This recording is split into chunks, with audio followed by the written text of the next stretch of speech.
અગ્નિહોત્રાદિ બધા સરસ કર્મ કર્યા, એને કારણે તમે સ્વર્ગનું ફળ મળ્યું, સ્વર્ગમાં ગયા. ત્યારે હવે પેલું નરકનું ફળ કર્મ છે, જેનો અત્યારે વારો નથી. જેનો વારો હોય એ જ કર્મ એનું ફળ આપે, જેનો વારો નથી એ જો ફળ આપતા હોય તો હું સ્વર્ગમાં બેઠો છું અને પેલા નરકનું કર્મ જે છે ને એનો વારો ના સદા ફળ આપી દે તો સ્વર્ગમાં બેસીને મારે નરકનું દુઃખ ભોગવવું પડે. ઘણી શું થતું હોય છે, બધું સરસ ચાલતું હોય, લગ્ન ને બધી મેજબાની થતી હોય ને એમાં કોઈક આપણું સકુબાલું ઊભું થઈ જાય અને વાંધો વચકો પાડે. શું કહે ખબર છે, બધું બગાડી મૂકે, બધું સરસ ચાલતું પેલું ટપકી પડે. ક્યાંકથી ટપકી પડે ને કે હું નહીં જમું, ઉભો થઈ જાય. અથવા ઘણી મેં તો જોયેલું છે કે લોકો બેસણું હોય એટલે કોઈનું મૃત્યુ થયું છે ને બહુ જ એકદમ ખરેખર આમ શોકનો પ્રસંગ, અને ત્યારે કોઈ લડવાનું શરૂ કરે કે ફલાણા વખતે તમે કેમ આમ કર્યું, ત્યારે એ વાત કરે જેનો કોઈ પ્રસંગ જ નથી. એટલે હંમેશા જેનો પ્રસંગ હોય એ વાત કરવી જોઈએ, જેનો કોઈ પ્રસંગ જ ના હોય. અત્યારે મૃત્યુ સમયે શોકનો પ્રસંગ છે એ પ્રકારની વાત કરવાની હોય ત્યારે એ માણસ 5 વર્ષ પહેલા મેં શું કહ્યું હતું એ વાત યાદ કરીને અત્યારે લડાઈ કરે. અથવા લગ્નમાં ઉજવણીનો પ્રસંગ હોય તે વખતે માણસ એના લગ્ન વખતે કોણે શું નહોતું કર્યું એ યાદ કરીને અત્યારે બધા દુઃખ ઉત્પન્ન કરે. તું કહે જે પ્રસંગો એને અનુરૂપ થવું જોઈએ ને તો જ વ્યવસ્થા હોય. તેવી રીતે બધા કર્મ ભેગા મને સ્વર્ગ માટેની પ્રાપ્તિ કરાવી આપી. તો એ કહ્યું ભાઈ નરક ના કરો, તમે બાજુ રહો, તમારો વારો આવે ત્યારે તમે જજો. એને બદલે એમને આવી જાય, એમનો વારો ના હોય ને આવી જાય તો સ્વર્ગમાં રહેલા માણસે નરક દુઃખ ભોગવવું પડે અને નરકમાં રહેલા માણસે સ્વર્ગનું સુખ ભોગવવું પડે. એવું જાત જાતની વિચિત્ર થાય એવું થતું નથી હોતું. તમારે કહેવા પ્રમાણે પૂર્વના પાપ કર્મ જેનો વારો જે આવ્યો નથી એ પોતાનું દુઃખ આદિત્ય કર્મ દ્વારા ભોગવાડે અને તો પછી એ વ્યવસ્થા જળવાઈ ના મળે. તમારી દલીલ છે એ દલીલ ખોટી છે. કહેવાનો ભાવ એ છે કે નિત્ય કર્મ કરવાના કારણે કે ફરજ બજાવવાના કારણે જે દુઃખ ભોગવવું પડે છે એ આ પ્રારબ્ધમાં જે છે ને એને એ જ કોઈ પાપ કરવું ફળ છે, હજી પેલા બાકી રહેલા પાપ કરવું ફળ નથી એવું કહે છે. આગળ કહે છે બીજી વસ્તુ એ કહીને કે હંમેશા અગ્નિહોત્ર કર્મ દુઃખ તો પડે, એક જ પ્રકાર દુઃખ પડે. જયારે પાપ તો અનેક પ્રકાર હોય એટલે જુદા જુદા પ્રકારનું દુઃખ આપવાનું હોય તો એવું કેમ કે બધા પાપ એક જ પ્રકાર દુઃખ આપે એવું તો ના થાય ને. એ કહે છે આગળ તસ્ય દુરિત દુઃખ વિશેષ ફલત્વ અનુપપત્તેશ્ચ. તો આજે નિત્ય નૈમિત્તિક કર્મ જે છે ને એ દુરિત દુઃખ વિશેષ, જે પાપ છે દરેક પાપ પોતાના પ્રકારનું દુઃખ આપે એવું છે. દરેક પાપ પોતાની રીતનું દુઃખ આપે. જે પ્રકારનું પાપ કર્મ હોય એ પ્રકારનું દુઃખ ભોગવવું પડે. કોઈ પાપ કરી કાંટો ભોગાઈ જાય, જાત જાતનું થાય છે ને આપણને, કાંટો ભોગાઈ ગયો, મચ્છર કરી ગયો, શરદી થઈ ગઈ, માથું દુખ્યું, એ દરેકનું કર્મનું કારણ જુદું જુદું કારણ હોય. તો દરેકનું પાપ કર્મ જુદા પ્રકારનું હોય. એવું ના માને કે બધા જ પાપ કર્મ એક જ પ્રકારનું દુઃખ આપે. એટલે કહે છે કે દુઃખ વિશેષ ફલત્વ. તો દુરિત જે બના કર્યા છે પાપ કર્મ એ દરેક પોતાનું વિશેષ પ્રકારનું દુઃખ ઉત્પન્ન કરતું હોવું જોઈએ. અને માત્ર નિત્ય કર્મ રૂપી એક જ પ્રકારનું દુઃખ ઉત્પન્ન કરે એ પણ યોગ્ય નથી એ સમજાવે છે. અનેકેષુ હિ દુરિતેષુ સંભવત્સુ ભિન્ન દુઃખ સાધન ફલેષુ નિત્ય કર્માનુષ્ઠાન આયાસ દુઃખ માત્ર ફલેષુ કલ્પ્યમાનેષુ દ્વંદ્વ રોગાદિ બાધા નિમિત્તમ નહીં શક્યતે કલ્પયિતુમ નિત્ય કર્મ અનુષ્ઠાનાયાસ દુઃખમેવ પૂર્વકૃત દુરિત ફલમ ન શિરસા પાષાણ વહના દુઃખમિતિ.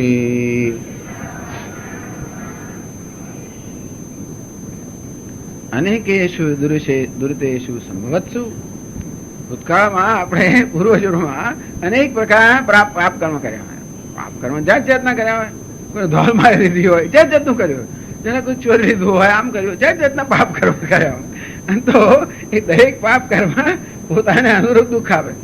તો એટલે અનેક દુર્દેશુ સંભવત્સુ, અનેક પ્રકારના પાપ કર્મ સંભવિત છે. ભિન્ન દુઃખ સાધન ભલે એ દરેક પાપ કર્મ પોત અનુરૂપ જુદા પ્રકારનું દુઃખ આપવું જોઈએ. નિત્ય કર્મ અનુષ્ઠાન આયાસ દુઃખ માત્ર ફલેશુ કલ્પે માને શું? એમ કે બધા પાપ એક જ પ્રકારનું દુઃખ આપે છે કે નિત્ય કર્મને કરવાને કારણે જે પરિશ્રમ થાય એને કારણે જે દુઃખ થાય એ જ દુઃખ બધા પ્રકારના પાપનું કર્મનું ફળ છે. એવી જો કલ્પના કરીએ તો પેલા પાપ બિચારા કરે છે દ્વંદ્વ રોગ આદિ બાધા નિમિત્તમ. પેલો દ્વંદ્વ એટલે ટાળ ને તડકો, માન ને અપમાન, સુખ અને દુઃખ, આવું જે કર્મનું ફળ આપવાના, આવું જે ફળ આપનારા પાપ કર્મ છે એ એમને પોતાનું ફળ આપવાની તક ના મળે. પછી રોગ આદિ બાધા નિમિત્તમ, બીજા કેટલાક કર્મો જાત જાતના રોગ માટે તૈયાર રહ્યા હોય. ચાલો આને શરીર ખરાવડાવીએ, માથું દુખાવડાવીએ, તાવ લાવીએ, એમ કરીને ટૂંકમાં એ બધા જે કર્મ પાપ કર્મ એમને પોતાનું ફળ આપવાની તક ના જ મળે. અંતેથી નહીં શક્ય દે કલ્પયિતુમ નિત્ય કર્મ અનુષ્ઠાન આયાસ દુઃખમેવ પૂર્વકૃત ફલમ.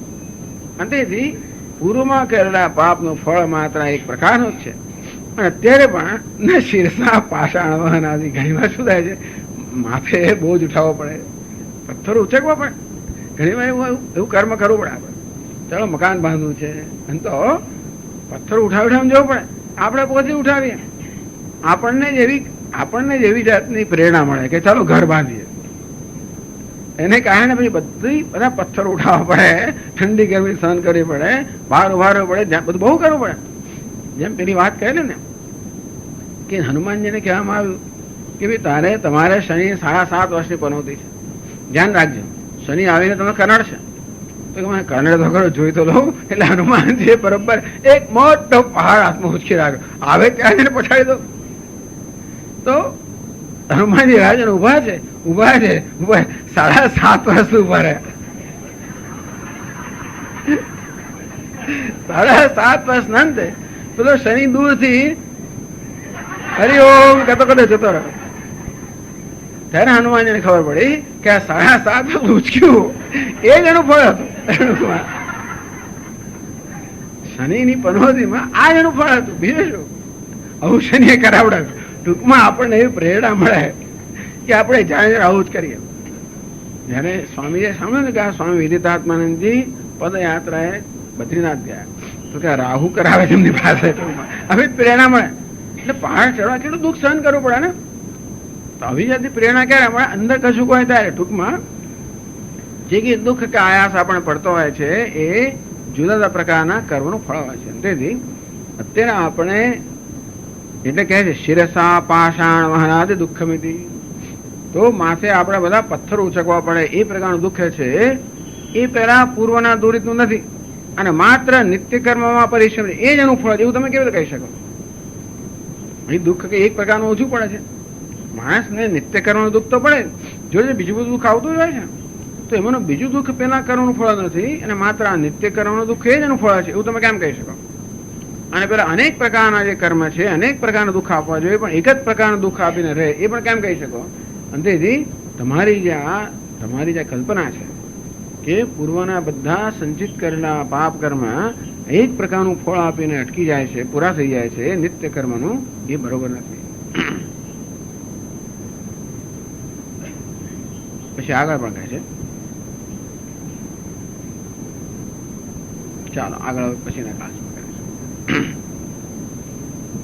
ઓમ પૂર્ણમદ પૂર્ણમિદં પૂર્ણાત પૂર્ણમુદચ્યતે પૂર્ણસ્ય પૂર્ણમાદાય પૂર્ણમેવાવશિષ્યતે. ઓમ શાંતિ શાંતિ શાંતિ. શંકરં શંકરાચાર્યં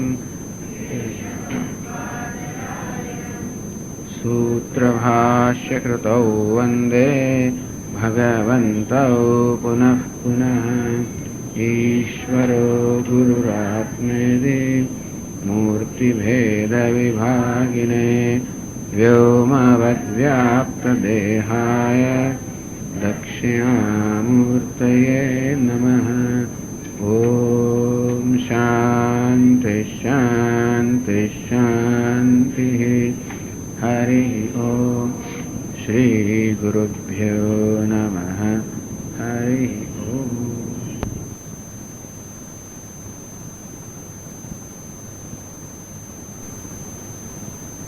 ओम नारायणः परो व्यक्तात्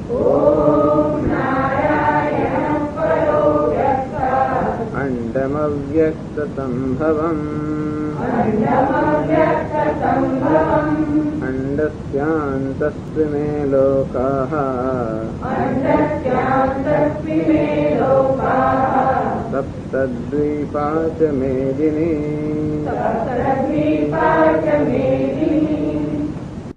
सर्वधर्मान् परित्यज्य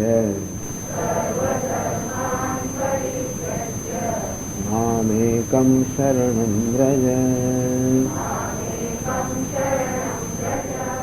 अहं त्वा सर्वेभ्यः मोक्षयिष्यामि मा शुचः।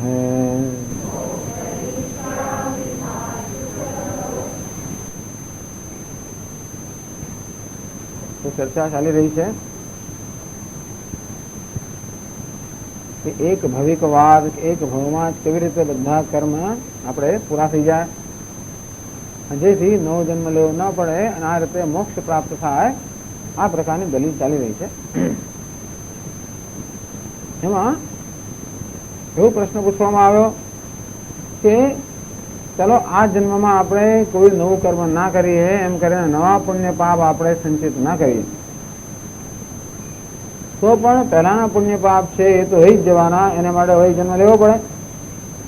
ત્યારે એવી દલીલ કરવામાં આવી કે જો શાસ્ત્ર આપણને નિત્ય નૈમિતિક કર્મનું અનુષ્ઠાન કરવાનું કહે છે, વળી એ કર્મનું કોઈ ફળ પણ હોતું નથી, એનો અર્થ એ થયો કે એવું કર્મ કરવું એટલે દુઃખ સહન કરવું, પરિશ્રમ કરવો.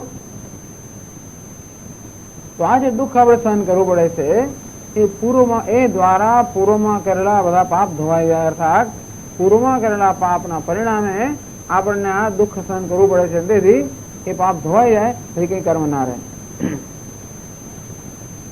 તો કહેવામાં આવ્યું કે ચાલો તમારું કહેવું સ્વીકારી પણ લઈએ કે નિત્ય કર્મ કરવાને કારણે જે પરિશ્રમ થાય છે, દુઃખ થાય છે, અગ્નિહોત્રાદિ કર્મ કરવાના કારણે, એનાથી ધારો કે પૂર્વના પાપ ધોવાઈ જાય તો પુણ્ય તો રહી જ જવાના છે. તદુપરાંત આ જન્મમાં જે આપણને ફળ ભોગવવાનો હોય એ આ જન્મમાં જે પ્રારબ્ધ છે એને ભોગવવાનો હોય. નિયમ એવો છે કે જે કર્મને કારણે આપણને આ દેહને જન્મ પ્રાપ્ત થયો એ કર્મ આ જીવન દરમિયાન એક પછી એક વ્યક્ત થાય, આપણે એને ભોગવવાનો હોય. તો હજી જે કર્મ પ્રારબ્ધ થયા નથી, એટલે કે જે પોતાનું ફળ આપવા માટે જે કર્મ અંકુરીભૂત થયા નથી, એનું ફળ આ જન્મ ભોગવવું પડે એ અયોગ્ય છે, બરોબર નથી. તમે તો કહો છો કે આ જન્મમાં એટલે નિત્ય નૈમિતિક કર્મ કરવાને કારણે જે દુઃખ થાય એનાથી પૂર્વના સંચિત પાપના કર્મ દૂર થઈ જાય, તો એ કેમ થાય? હજી એ તો ભવિષ્યમાં જન્મ લેવડાવશે.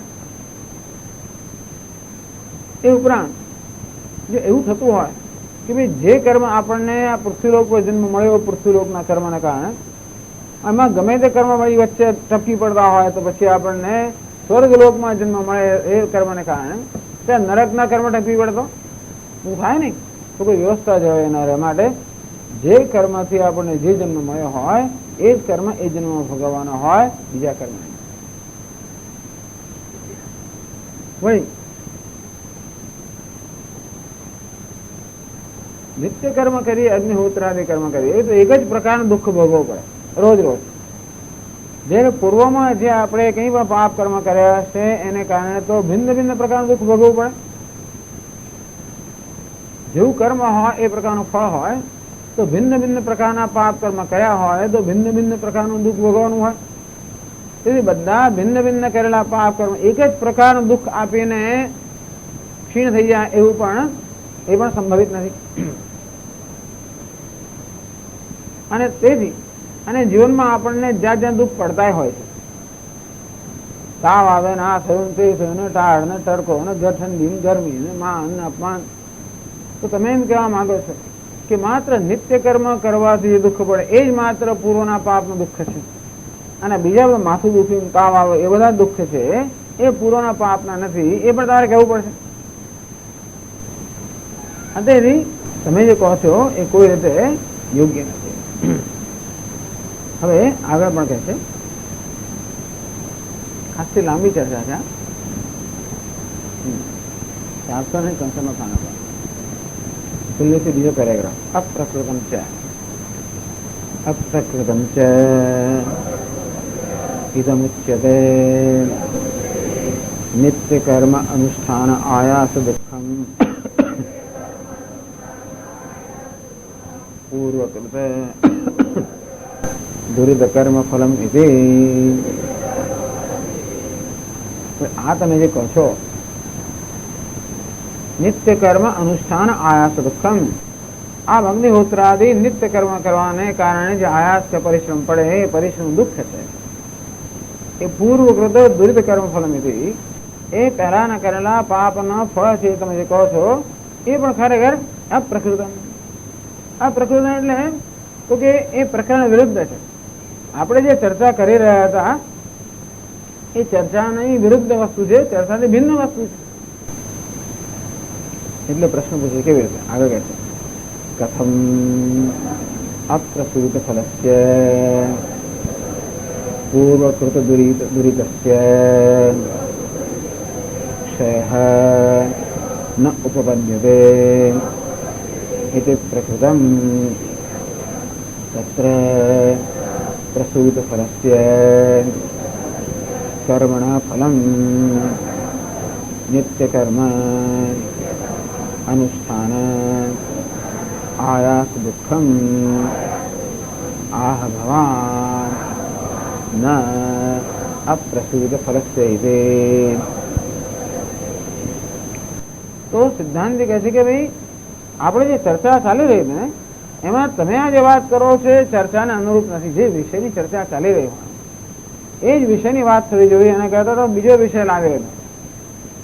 તો કેવી રીતે એવું કર્યું? તો કહે છે અપ્રસૂત ફલસ્ય પૂર્વકૃત દુરિતસ્ય ક્ષય ન ઉપપદ્યતે. અમે તો એમ કહેલું કે જે ટૂંકમાં પ્રારબ્ધ કર્મનો ક્ષય આ જીવનમાં થાય, પણ જે સંચિત કર્મ છે, સંચિતના જે પુણ્ય પાપ છે એનો ક્ષય આ જન્મમાં ના થાય. એમણે શું આખી એક યોજના બતાવી કે કેવી રીતે કોઈ નવું કર્મ ના થાય અને જે પ્રારબ્ધ કર્મ ક્ષીણ થઈ જાય વગેરે, એમ કરીને કશો હિસાબ રહે, આપણો હિસાબ ચોખ્ખો થઈ જાય. એમણે એવી યોજના બતાવી કે કર્મનો આપણો બધો હિસાબ ચોખ્ખો થઈ જાય. કે જો તમે કોઈ કામ્ય કર્મ ના કરો તો કોઈ પુણ્ય ના થાય, માટે તમારે સ્વર્ગ વગેરે જગ્યાએ જન્મ ના લેવો પડે. તમે રાગ દ્વેષથી પ્રેરાને કોઈ પેલું વિશુદ્ધ કર્મ ના કરો જે તમને પાપ ના થાય, નરકમાં ના જવું પડે. તમે નિત્ય નિમિત્ત કર્મ બરોબર આમ ચોકસાઈથી કરો, ભૂલ્યા વગર ભૂલ કરો, ચૂક્યા વગર કરો તો તમને પાપ ના લાગે. અને પ્રારબ્ધ કર્મ છે એ બધું ભોગવવાથી ક્ષીણ થઈ જાય, એટલે તમારો કર્મનો બધો હિસાબ ચોખ્ખો થઈ ગયો. તેથી આવતો જન્મ આપનારું કોઈ કર્મ બાકી ન રહ્યું, માટે તમને બીજો દેહ પ્રાપ્ત ન થાય. જો બીજો દેહ પ્રાપ્ત ન થાય તો બીજા દેહ સાથે સંયોગ ન થાય તો તમે મુક્ત થઈ જાઓ, મોક્ષ એમને મળી જાય, બધું કર્યા વગર મોક્ષ મળી જાય. આપણે તો કહેવી જો તમારી વાત સાચી છે, જો બધો હિસાબ ચોખ્ખો થઈ શકતો હોત તો, પરંતુ માત્ર પ્રારબ્ધ કર્મનો જ હિસાબ ચોખ્ખો થાય. જે કર્મને કારણે આ દેહ મળ્યો છે એ કર્મ ભોગવાઈ જાય એનો હિસાબ ચોખ્ખો થાય. પણ જે સંચિત કર્મ છે જે હજી પોતાનું ફળ આપવા પ્રવૃત્ત થયા નથી, તો જો આ દેહનું મૃત્યુ થાય કે તરત પેલા સંચિત કર્મ પોતાનું ફળ આપવા પ્રવૃત્ત થઈ જાય તો પછી નવો જન્મ લેવડાવે તો મોક્ષ ક્યાંથી મળે? એટલે કે એવું કશું હોતું નથી ભાઈ. જે બધા કર્મ છે બધા કર્મ અત્યારે ને અત્યારે જ તમે ભોગવી લાવો. એક ભવિક વાદનો અર્થ એવો થાય. પછી એમણે કહ્યું આપણે જરા ખુશ કરવા, જો તમે કહો છો ને કે સંચિત કર્મ હોય છે, તો અમે એમ કહ્યું છે કે પૂર્વના સંચિત કર્મ છે જે હજી પ્રારંભ થયા નથી એ બધા ભોગવાઈ જાય. અનિત્ય કર્મ આપણે એવું કરીએ એને કારણે આપણે જે પરિશ્રમ વેઠવો પડે, જે દુઃખ સહન કરવું પડે, કષ્ટ વેઠવું પડે, એ કષ્ટ દ્વારા પૂર્વના કરેલા બધા પાપ કર્મનું ફળ મળી જાય. તો આપણે કહીએ છીએ અમે તો કહીએ છીએ કે ભાઈ આ જન્મમાં આ જન્મના કર્મનું જ ફળ મળે, અંતેથી જે સંચિત છે એનું ફળ આ જન્મ મળે નહીં. અને તમે કહો છો, તો તમે કહો છો એનો એવો થયો કે આ જન્મમાં જે નિત્ય કર્મ કરીને દુઃખ થાય છે એ તો આ જન્મના કર્મનું જ ફળ છે, પૂર્વના જન્મનું નથી ના. આ પ્રસૂત ફળ છે. અંતેથી જે હજી પ્રસૂત થયા નથી, પ્રારબ્ધ થયા નથી, એનું ફળ કેવી નથી. એટલે પેલા કહે છે કે અમે એવો ભેદ માનતા જ નથી, અમે તો એમ જ કહીએ છીએ કે પૂર્વમાં જે કઈ કર્મ કર્યા છે એ બધાના પરિણામે આ જન્મ મળે છે. તો એવું છે ને, એક અભિપ્રાય છે. આપણો અભિપ્રાય એવો છે કે આપણા ખાતામાં એટલા બધા કર્મ છે કે એક સામટા તો એને ભોગવી શકાય જ નહીં. અંતેથી એને એક માત્ર નાનકડો અંશ છે, એના કારણે આપણા દેહમાં છે. એ અંશને આપણે પ્રારબ્ધ કહીએ અને પ્રારબ્ધ આ દેહ દરમિયાન ભોગવાઈએ. એ ભોગવાય એટલે પછી બીજો અંશ હોય, એ વળી બીજો દેહ પાવડાવે. આપણે આ પ્રકારે એ લોકોને એમ કહેવાનું છે કે નહીં નહીં, ભૂતકાળમાં જે કઈ કર્મ હતા એ બધા કર્મના પરિણામે દેહ પ્રાપ્ત થાય. એટલે અમે તો ભેદ જોતા જ નથી સંચિત કર્મ, પ્રારબ્ધ કર્મ વગેરે. એટલે કહે છે આગળ અથ સર્વમેવ પૂર્વકૃતમ દુરિતમ તત્પ્રસૂત ફલમ એવ ઇતિ મન્યતે ભવાન તતઃ નિત્ય કર્મ અનુષ્ઠાન આયાસ દુઃખમેવ ફલમ ઇતિ વિશેષણમ અયુક્તમ.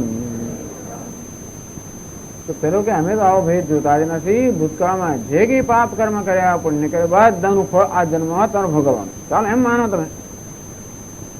અથ સર્વમેવ પૂર્વકૃતમ દુરિતમ તત્ પ્રસૂત ફલમ એવ ઇતિ મન્યતે ભવાન. જો આપ એવું માનતા હો કે પૂર્વકૃતમ દુરિતમ, જે કઈ પૂર્વમાં જે કઈ પાપ કર્યું હોય બધા જન્મમાં એ બધાનું ફળ અત્યારે જ મળી જાય છે. તત્ પ્રસૂત ફલમ એવ, તો કે બધું જ પ્રારબ્ધ થઈ જાય છે, કોઈ પ્રકારનું સંચિત રહેતું નથી. તો તતઃ નિત્ય કર્મ અનુષ્ઠાન આયાસ દુઃખમેવ ફલમ. તો તમે એમ કહો પછી કે ભાઈ જેટલા પાપ ભૂતકાળમાં કર્યા એ બધાનું ફળ આપણા દેહમાં જ ભોગવવાનું છે. તો એવું કેમ કહો છો કે નિત્ય કર્મ કરવાથી જે દુઃખ પડે એ જ માત્ર પેલા પાપનું ફળ છે, અને બીજું દુઃખ જે પડે છે એ પાપનું ફળ નથી, એવું કેમ કહેવાય? જે પાપનું ફળ તો દુઃખ, તો એક જ પ્રકારનું દુઃખ માત્ર નિત્ય નિમિત્ત કર્મ કરવાથી જે દુઃખ પડે એ જ માત્ર પૂર્વના દુરિતનું પાપનું ફળ છે, એવું તમારે એનો એ પ્રકારે સંકોચ કરવાનો છે જરૂર. કીધી વિશેષણ અયુક્તમ. તમે જેવું કહો છો કે માત્ર નિત્ય કર્મ કરવાને કારણે જે દુઃખ પડે એ જ માત્ર પૂર્વના પાપનું ફળ છે, એવું કહેવાની જરૂર નથી. જે કઈ દુઃખ પડે એ પૂર્વના પાપનું ફળ છે.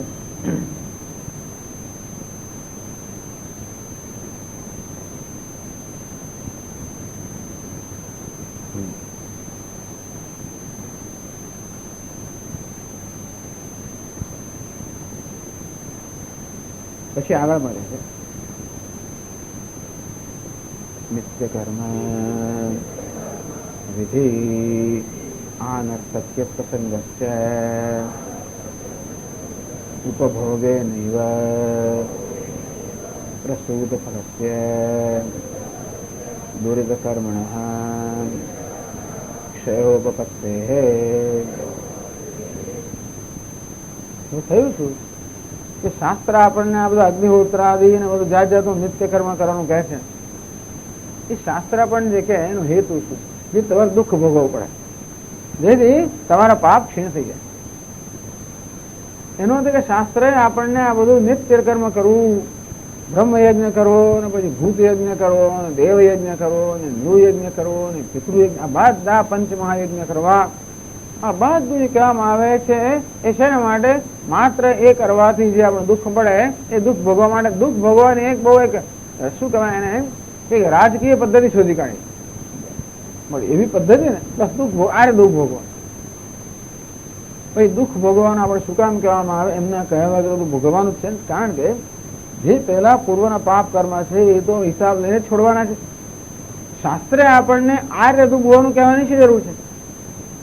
તમે એમ કહેવા માંગતા હો કે નિત્ય કર્મથી જે દુઃખ મળે એનાથી પાપ કર્મ આપણા કપાય, તો ભાઈ શાસ્ત્રે આપણે નિત્ય કર્મ કરવાનું કહેવાનો હેતુ શું? ખાલી પાપ કર્મ કાપવાનો. હવે એ પાપ કર્મ એની જાતે હિસાબ લેવાના જ છે. મેં કહ્યું ને એ પ્રમાણે તમારા હાથમાં પથ્થર ઉઠાવડાવશે કોઈક રીતે, અને હિસાબ ચૂકતો જ કરશે. અંતેથી નિત્ય કર્મ વિધિ અનર્થક્ય પ્રસંગ છે. તો શાસ્ત્ર જે નિત્ય કર્મનું વિધાન કરે કે આ કરો એ બધું અનર્થ થઈ જાય, એનો કોઈ અર્થ જ ના રહે. કારણ કે માત્ર દુઃખ ભોગવવા માટે જે કહેતા હોય તો ઉપભોગે નૈવ પ્રસૂત ફલસ્ય દુર્દ કર્મના ક્ષયોપત્તે. તો પાપ કર્મનો ક્ષય જે છે એ તો એની જાતે થવાનો છે, બીજા બધા દુઃખ આપે ને. તો શાસ્ત્ર આપણે ખાસ દુઃખ ઊભું કરીને એ કર્મ ભોગાડવા એવી જરૂર જ નથી. એનો અર્થ એ થયો કે આ નિત્ય કર્મનું વિધાન જે શાસ્ત્ર કરે છે એનો કશો ઉપયોગ રહ્યો છે. દુઃખ ભોગવવા માટે ઉપયોગ હોય તો દુઃખ બીજી રીતે ભોગવી શકાય ને.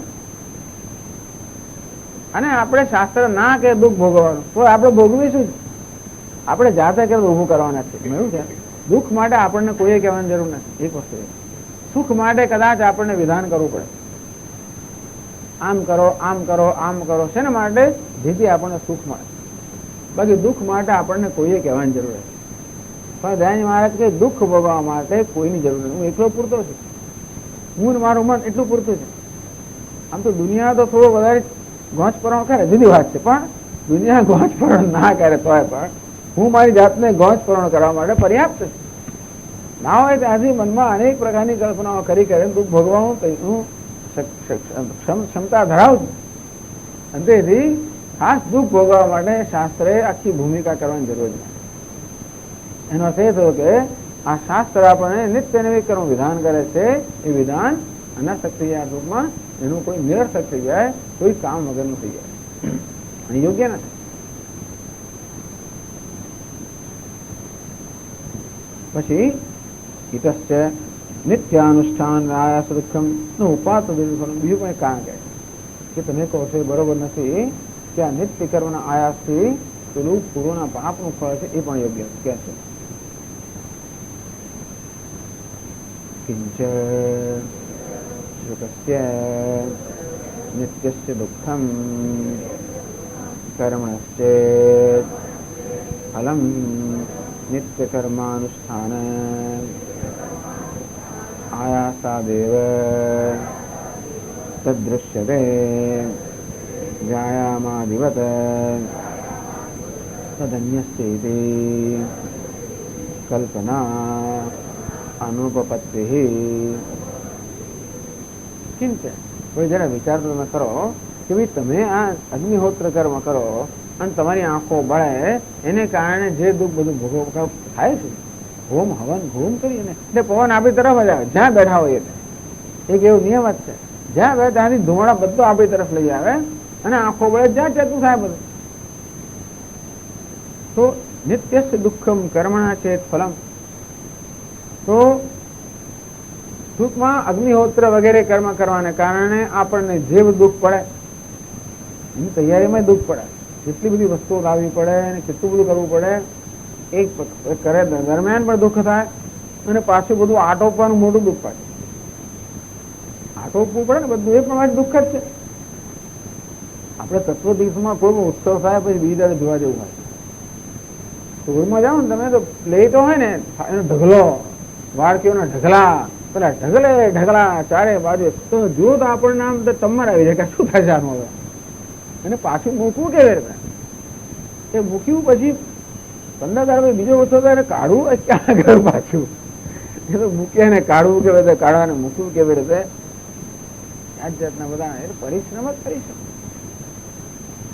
ઊભું કરો ને પેલું પેલું ટેન્ટ લગાવો ને પેલું લગાવો ને ફલાણ લગાવો ને રસોડું ઊભું કરો ને.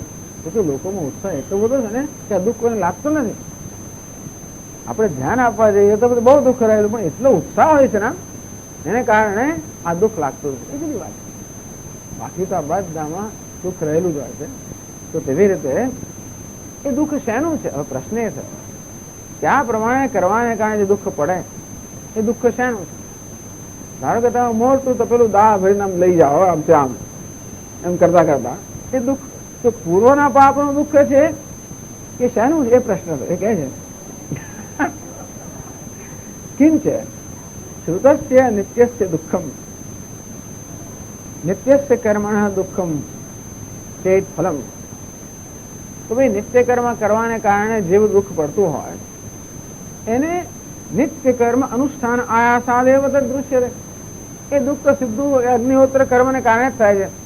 ટૂંકમાં અગ્નિહોત્ર કે હવન કર્મ કરીએ એના ધુમાડાથી આપણી આંખો બળે, એ ધુમાડાથી જ આંખો બળે, પહેલાના પાપથી બળે જેવું કહેવાની છે જરૂર. ટૂંકમાં જે આપણે કર્મ કરીએ એ કર્મથી જ આપણે દુઃખ થતું હોય છે ને. એ કહ્યું વ્યાયામ આ દિવસ વ્યાયામ કરો, દંડ બેઠક કરો તો દુઃખ તો થાય. મસલ બસલ દુખે ને જો વ્યવસ્થિત ના કર્યું હોય તો એક દિવસ કસરત કરી અને 15 દાડા સુઈ રહેવું પડે. ઘણી વાર શું લાગે છે આમ શિયાળો આવે એટલે કસરત ઉત્સાહ એકદમ જાગે એટલે પહેલા એવું તમે કરો ફરી કોઈ અખાડામાં જવાનું નથી. અને તેથી પછી જે બાપુ થાય ઘેર ગયા પછી જે દુખવા મળે ને 15 દાડા કશું થાય જ નહીં. પછી ગઈ સારથી તપેલી ના ઉચકાય ઉઠી જાય. તો આ પ્રમાણે દંડ બેઠક કે વ્યાયામ તો ઘણા પેલા દોડવા જાય એવું દોડે ને પાછું ઘેર જ ના આવે એવું થઈ જાય. ઘણી વાર એટલું બધું તકલીફ પડે. ઘણી વાર તો ઋષિકેશ ને એવું થયેલું, ચાલવા ગયા એવો સરસ રસ્તો છે આવે ચાલવા, એટલું ચાલે કે પછી પાછા આવવાની શક્તિ રહી નહીં, ત્યારે તો ઉઠાવી લાવવું પડે એવું થઈ જાય છે. એવું થયેલું છે ખરેખર. એટલે ઘણું વાત છે કે આ પ્રમાણે આપણે વ્યાયામ કરીએ એ વ્યાયામ નું દુઃખ છે. એ દુઃખ ક્યાં જ આવ્યું તો વ્યાયામ માંથી આવ્યું. એ બીજા કશામાં એવું કલ્પના કરવાની જરૂર છે. એ પૂર્વના પહેલા પાપ માંથી દુઃખ આવ્યું એની કલ્પના કરવાની જરૂર શું? આ વ્યાયામ માંથી આવ્યું. એ વ્યાયામ તો દૃશ્ય ને આપણે કારણ કે જો વ્યાયામ નું દુઃખ છે વ્યાયામના પ્રકારનું હોય, દોડવાનું દુઃખ દોડવાના પ્રકારનું હોય. અને ઘણી વાર તમે આમ પેલું પછી બીજું કઈ જાત જાતનો પ્રયોગ કરો, કોઈ મરચા ખાવાનો પ્રયોગ કરે, જાત જાતના પ્રયોગ કરો તમે એનું જે દુઃખ પડતું હોય એનું દરેકની વિશેષતા જુદી જ હોય છે. એવું છે ને દરેક વસ્તુ પોતાનું વિશેષ પ્રકારનું દુઃખ આપતું હોય છે. એટલે સ્પષ્ટ છે કે આ દુઃખ ક્યાં પડ્યું, ગઈકાલે શું ખાધું હતું, ભાઈ પાસે જઈએ કે આટલું થાય કાલે શું ખાધું, શું નથી ખાધું. ગુજરાત ઘરે લઈ આવે, ઘરે આવે શું ખાધું હતું, પેલા એ પેટમાં દુખે ફલાણું દુખે, શું ખાધું, કઈ નથી ખાધું, બટાટા ખાધા હતા તો નતા ખાધા. તો વૈદરાજ પછી પેલા પલંગ નીચે આ પેલા બટાટાના ફોતરા છે ક્યાંથી આવ્યા? હા કે મારે ખાધું. ટૂંકમાં ખબર પડે આ દુખાવો છે ને એ વૈદને ખબર કે બટાટાનો દુખાવો છે, બીજો દુખાવો તો ખીચડીનો દુખાવો છે જે હોય ટૂંકમાં. એટલે આ દુખાવો તો પૂર્વના પાપનો એવું કહેવાને બદલે તમે જે પરાક્રમ કર્યું આ દુખાવો છે બસ એવું કહી શકાય. એટલે કહેવાનો ભાવ એ છે કે જે અગ્નિહોત્રાદી કર્મ તમે કરો છો એનું જે દુઃખ છે એ પહેલા પાપનું દુઃખ છે એવી કલ્પના કરવાની શી જરૂર? એટલે કહે છે કે ભાઈ જો શાસ્ત્ર જે અગ્નિહોત્રાદી કર્મ કરવાનું આપણું વિધાન કરે છે એનું તમારી દ્રષ્ટિએ આટલું જ ફળ હોય કે દુઃખ ભોગવવું, તો એ દુઃખ પણ અગ્નિહોત્ર કર્મ કરવાને કારણે જ ભોગવવાનું હોય છે. ટૂંકમાં એક પોતે દુઃખ આપવા સમર્થ છે. અગ્નિહોત્ર કર્મ સ્વયં દુઃખ આપવા સમર્થ છે, માટે જે કોઈ પાપની જરૂર નથી. એટલા માટે નિત્ય કર અનુષ્ઠાન આયાસાદેવ તદ્દૃશ્યતે વ્યાયામાદિવત તદન્યસ્થિતિ કલ્પના અનુપત્તિને માટે એ દુઃખ જન્મે પહેલાના પાપનું જન્મ્યું એ પ્રકારની કલ્પના કરવાનું કોઈ કારણ જ નથી. અગ્નિહોત્રને કારણે આયાસ થયો એ અગ્નિહોત્રને કારણે જ થયો, બીજા કાશે થયો એવું માનવાની જરૂર નથી. આ તો એવું છે ને કે આપણે ક્યારે ત્યાં કર્યું, ઘણી વાર લોકો કરતા હોય છે કે આ તારે કારણ થયું, પેલાને કારણ થયું, કેમ તમે ત્યાં જવાનું કેમ કરો? ઘણી વાર કોઈ આપણને કે સ્વામી જરા થોડી કસરત કરો સારું, અમે કસરત કરીએ અને પછી હાથ પગ દુખી આપણે રહી ગઈએ.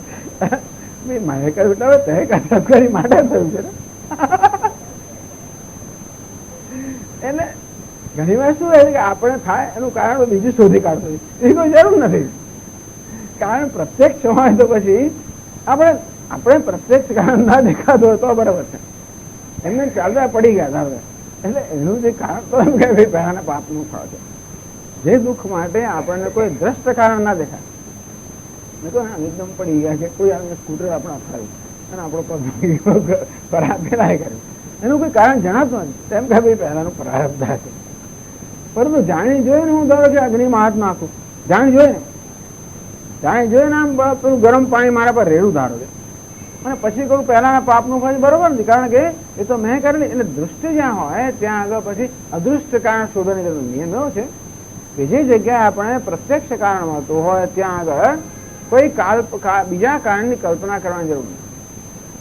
જે તો કોઈ વ્યવસ્થા રહે જ નહીં ને. પછી જે તો આ દવા મેં લીધી રોગ મળ્યો તો પહેલાના પુણ્યથી મળે, એવું દવાથી મળે. એટલે જે વસ્તુ દ્રષ્ટ હોય, સાથ જેને કાર્યકારણનો સંબંધ સ્પષ્ટ હોય ત્યાં આગળ બીજા કોઈ કારણની કલ્પના કરવાની જરૂર નથી. એવી રીતે અનિત્ય કર્મ વગેરે કરવાથી જે તમને આયાસ કે પરિશ્રમ થાય છે એ નિત્ય કર્મથી જ થાય છે. અંતેથી એ પહેલાના પાપને કારણે થયો એ પ્રકારની કલ્પના કરવાની જરૂર નથી. જેમ વ્યાયામ કરવાથી જે પરિશ્રમ થાય કે દુઃખ થાય એ વ્યાયામના કારણે.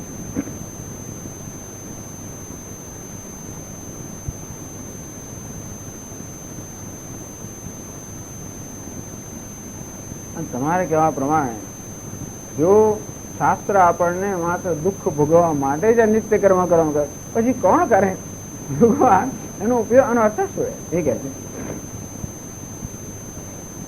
એટલે કહ્યું કે ભાઈ તમે આવું નિત્ય કરવા માત્ર દુઃખ જ એનું ફળ હોય અને તો પછી એનો કોઈ પ્રકારનો એ તો એનાથી કોઈ રાહતો આટલું બધું કરે વહેલા ઉઠો, પછી સંધ્યાવંદન કરો અને તમે લાકડા વીણાવો અને છાણા વીણાવો, બહુ બધી એની ભાષામાં કહે તમે કૂઠો બહુ છે.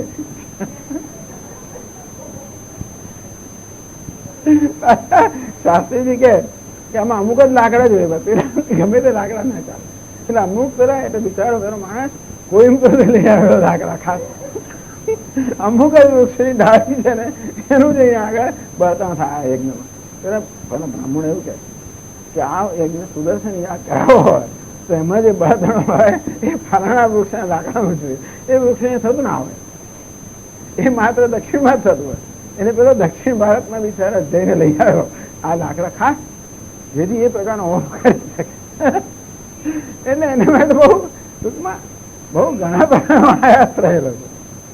તો એવું એ બધાનું ખાલી ફળ તમારે કહેવા માત્ર દુઃખ જ, બીજું કોઈ ફળ મળવાનું કરે કોણ? તો કે ના ના એનું કારણ બીજું છે. તો એ આગળ કહે છે જીવનાદિ નિમિત્તે છે વિધાનાત નિત્યાનામ કર્મણામ. ના ના એ શું કહે છે? તમારે નિત્ય કર્મ કેમ કરવાના? કારણ કે તમે જીવો છો. બસ આ પાસે ગુનો થઈ ગયો. થયું શું કે આમાં અમુક લોકોને આ પ્રકારને કર્મ કરવાનો હોતા નથી. બ્રાહ્મણે બધું જ કરવાનું અને ના કરે પાપ લાગે. આપણે વસ્તુ છે શુદ્ધ ને કોઈ જાતનું વિધાન નથી અને મારે એ ના છે તો પાપ ના લાગે. આ બિચારા બ્રાહ્મણ થઈને જન્મ્યો એટલે ગુનો કર્યો એવું થઈ ગયું. બ્રાહ્મણ તો ગુનો એટલા માટે એટલે કે જીવના આદિ નિમિત્ત એમ જ કહે. તમે મનુષ્ય તરીકે જન્મ્યા જાયમાનો એ બ્રાહ્મણ ત્રિભિર્વાન જાય. જન્મ્યા ત્યાંથી આપણે 3 પ્રકારનું ઋણ લઈને જન્મ્યા. તેના કરતા ગાય કોઈ ઋણ. આ તો બ્રાહ્મણ થયા એટલે 3 પ્રકારના ઋણ છે. બધા નથી હોતું. જાયમાનો એ બ્રાહ્મણ ત્રિભિર્વાન જાય. તો બ્રાહ્મણ જન્મ્યો ત્યાંથી 3 પ્રકારના ઋણ લઈને જન્મ્યા અને માટે એને આટલું કરવું જ પડે. બ્રહ્મચર્યનું પાત્ર તેથી પેલા પિતૃ ઋષિનું ઋણ જાય. લગ્ન કરીને સંતતિ ઉત્પન્ન કરવી પડે તો પિતૃનું ઋણ જાય. રોજ અગ્નિહોત્રાદિ કર્મ કરવું પડે તો દેવતાનું ઋણ જાય. એવું છે. અંતેથી એ કહે છે કે તમે જીવનાદ નિમિત્તે છે. સારો પણ એવી દલીલ છે કે જાવત જીવે જાવત જીવમ અગ્નિહોત્રમ જીવે અથવા તો પૂર્વનિર્ણય પ્રમાણે બીજી વિશેષ ચતમ સમાજ. બીજી વિશેષ છે જો તમને જીવવાની ઈચ્છા હોય તો જીવવાની ઈચ્છા કરવી જોઈએ. પણ જીવવાની ઈચ્છા જો હોય, જીવવું હોય તો આ કર્મ કરતા કરતા જીવવું જોઈએ. એટલે પેલા કહે છે કે ભાઈ નહીં, આ અગ્નિહોત્રાદિ કર્મનું વિધાન કરવું. કારણ એ છે કે તમે જીવો છો, બસ તમે જીવો છો એટલા માટે તમારે આ કર્મ કરવા જોઈએ.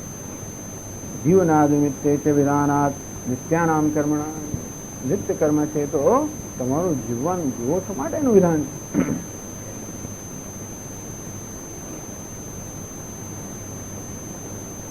નિત્યાનામ દુર્ગ ફલત્વનો હેતુંતરમાં હજુ પણ કારણ કહે છે કે આ નિત્ય કર્મ પહેલા પાપનું ફળ ના હોય એ કહે છે. એટલે જો માત્ર જીવવાનું છે મારે જ નિત્ય કર્મ કરવાના છે, નિત્ય કર્મ કરવાના છે માટે આયા સહન કરવાના છે, તો એના માટે બીજી કલ્પના કરવી કે બીજા પાપને માણસે એવું નથી. તમે એવું કહે શ્રુતિ કે તમે પહેલા પાપ કરીને આવે છો માટે આ કર્મ કરો તો જુદી વાત, પણ શ્રુતિ શું કહે છે? તમે જીવંત છો માટે આ કર્મ કરો. શ્રુતિ એમ નથી કહેતી કે પાપ કર્મ છે માટે. તમે એવી કલ્પના કરો કે બીજા પાપ કર્મનો ફળ છે યોગ્ય. પછી બીજું પણ કારણ કહે છે પ્રાયશ્ચિત્તવત પૂર્વકૃત દુરિત ફલત્વ અનુપપત્તિ. પ્રાયશ્ચિત્ત કર્મ એક દૃષ્ટાંત આવે છે કે પ્રાયશ્ચિત્ત કર્મ આપણે કરતા હોઈએ. આગળ કહ્યું તે પ્રમાણે આપણાથી કંઈ પણ દોષ થઈ ગયો હોય કે એ ભૂલ ચૂક થઈ ગયો. ભૂલ અને ચૂક બે વસ્તુ છે. ભૂલ એટલે ઓમિશન ને કમિશન, અંગ્રેજીમાં એવું કે તો ચૂક એટલે ઓમિશન, એટલે ભૂલ એટલે કમિશન. ભૂલ એટલે ભૂલ ચૂક માફ કરી દેવું કઈ ને આપણે. ભૂલ એટલે શું? જે ના કરવું હોય એ કર્યું. ચૂક એટલે શું? જે કરવાનું હોય એ ના કર્યું. જે કરવાનું હોય એ ના કરીએ તો એ પણ આપણો દોષ કહેવાય, અને ન કરવાનું કરીએ એ પણ દોષ કહેવાય. તો એના માટે પ્રાયશ્ચિત્ત કર્મ હોય સારું છે. એ લોકો પ્રાયશ્ચિત્ત કર્મ પ્રથા બહુ સારી છે. આ ક્રિશ્ચન લોકોમાં એ પ્રકારની એક પ્રથા છે કે તમે પેલા પાદરી હોય ને એની પાસે જઈને તમારા પાપની માફી માંગો તો તમારા પાપ માફ થાય એવું છે.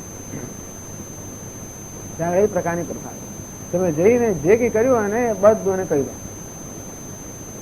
તો આપણે ત્યાં હા એને કન્ફેશન કે કન્ફેશન એટલે કબૂલાત કરવી.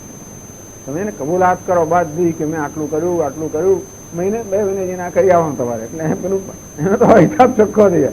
એ લોકોને એવું છે કબૂલાત કરી આવવાની, મેં આટલા પરાક્રમો કર્યા, આ કર્યું પેલું કર્યું, અને બધું કબૂલાત કરવી.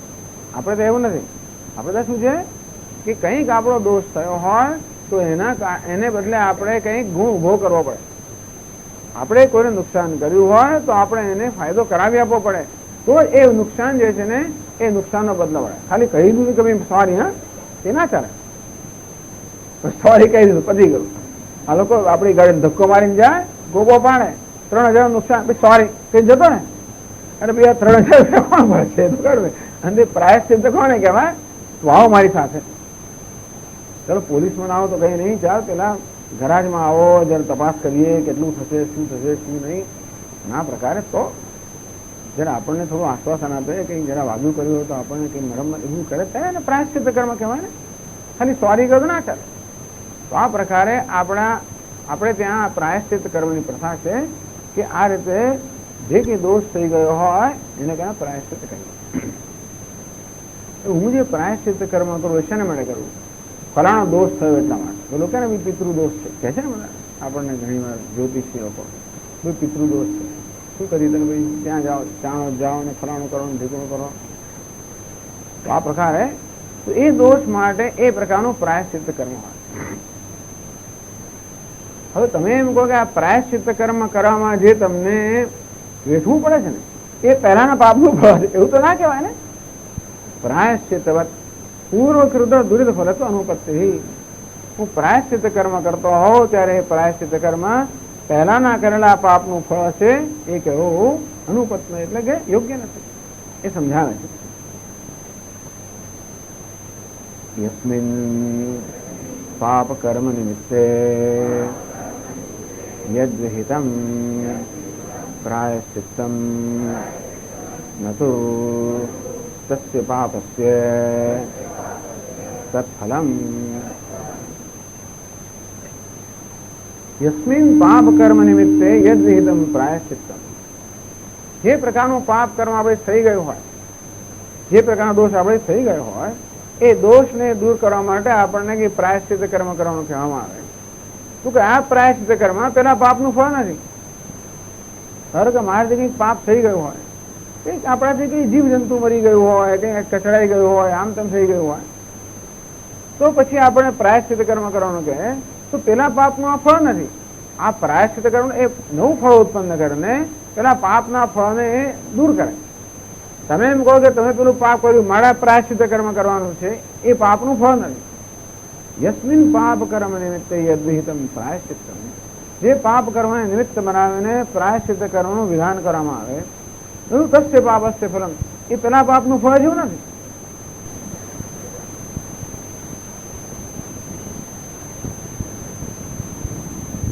પછી કહે છે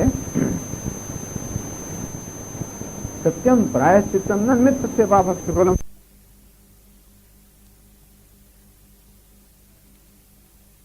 પેલા પાપનું ફળ નથી. પેલું પાપ એટલે કયું? હમણાં જે કર્યું તે, હમણાં જે આપણે પાપ થઈ ગયો ભૂલ ચૂકનું, એને કારણે પ્રાયશ્ચિત કર્મ કરીએ તો એ ભૂલ ચૂકવાળા પાપનું ફળ નથી, પણ એ પ્રાયશ્ચિત કર્મમાં જે દુઃખ ભોગવવું પડે એ દુઃખ એ પાપનું ફળ છે. તદ અનુષ્ઠાન આયાસ દુઃખમ તસ્ય પાપસ્ય ફલમ. એટલે કહે છે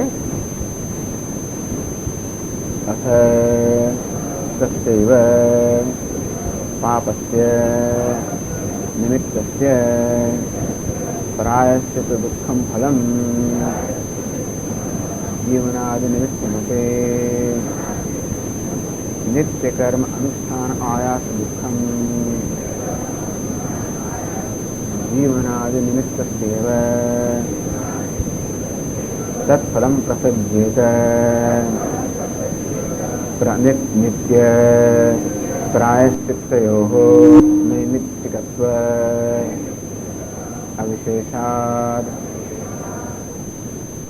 પેલા શું કહે છે કે નહીં, પ્રાયશ્ચિત કર્મ પેલા પાપનું ફળ નથી, પણ પ્રાયશ્ચિત કર્મ જે દુઃખ ભોગવવું પડે છે એ પેલા પાપનું ફળ છે. તમે કરેલા પાપનું ફળ પ્રાયશ્ચિત કર્મ કરતી વખતે જે દુઃખ ભોગવવું પડે એ તમે કરેલા પાપનું ફળ છે. થોડુંક એને ફેરવી શકાય ખરા ધીમે રહીને. હા, હજી ફેરવી ને જરા થોડુંક વધારે. જો આ જરા સમજવા જેવું છે. એટલે શું કહે છે કે તમે કંઈક પાપ કર્યું આ જન્મમાં, તો તમને આ પ્રાયશ્ચિત કર્મ કરવાનું કહેવામાં આવે. તો પ્રાયશ્ચિત કર્મ કરતી વખતે જે આપણને દુઃખ ભોગવવું પડે, જે પરિશ્રમ વેઠવો પડે, એ અત્યારે કરેલા પાપનું ફળ છે.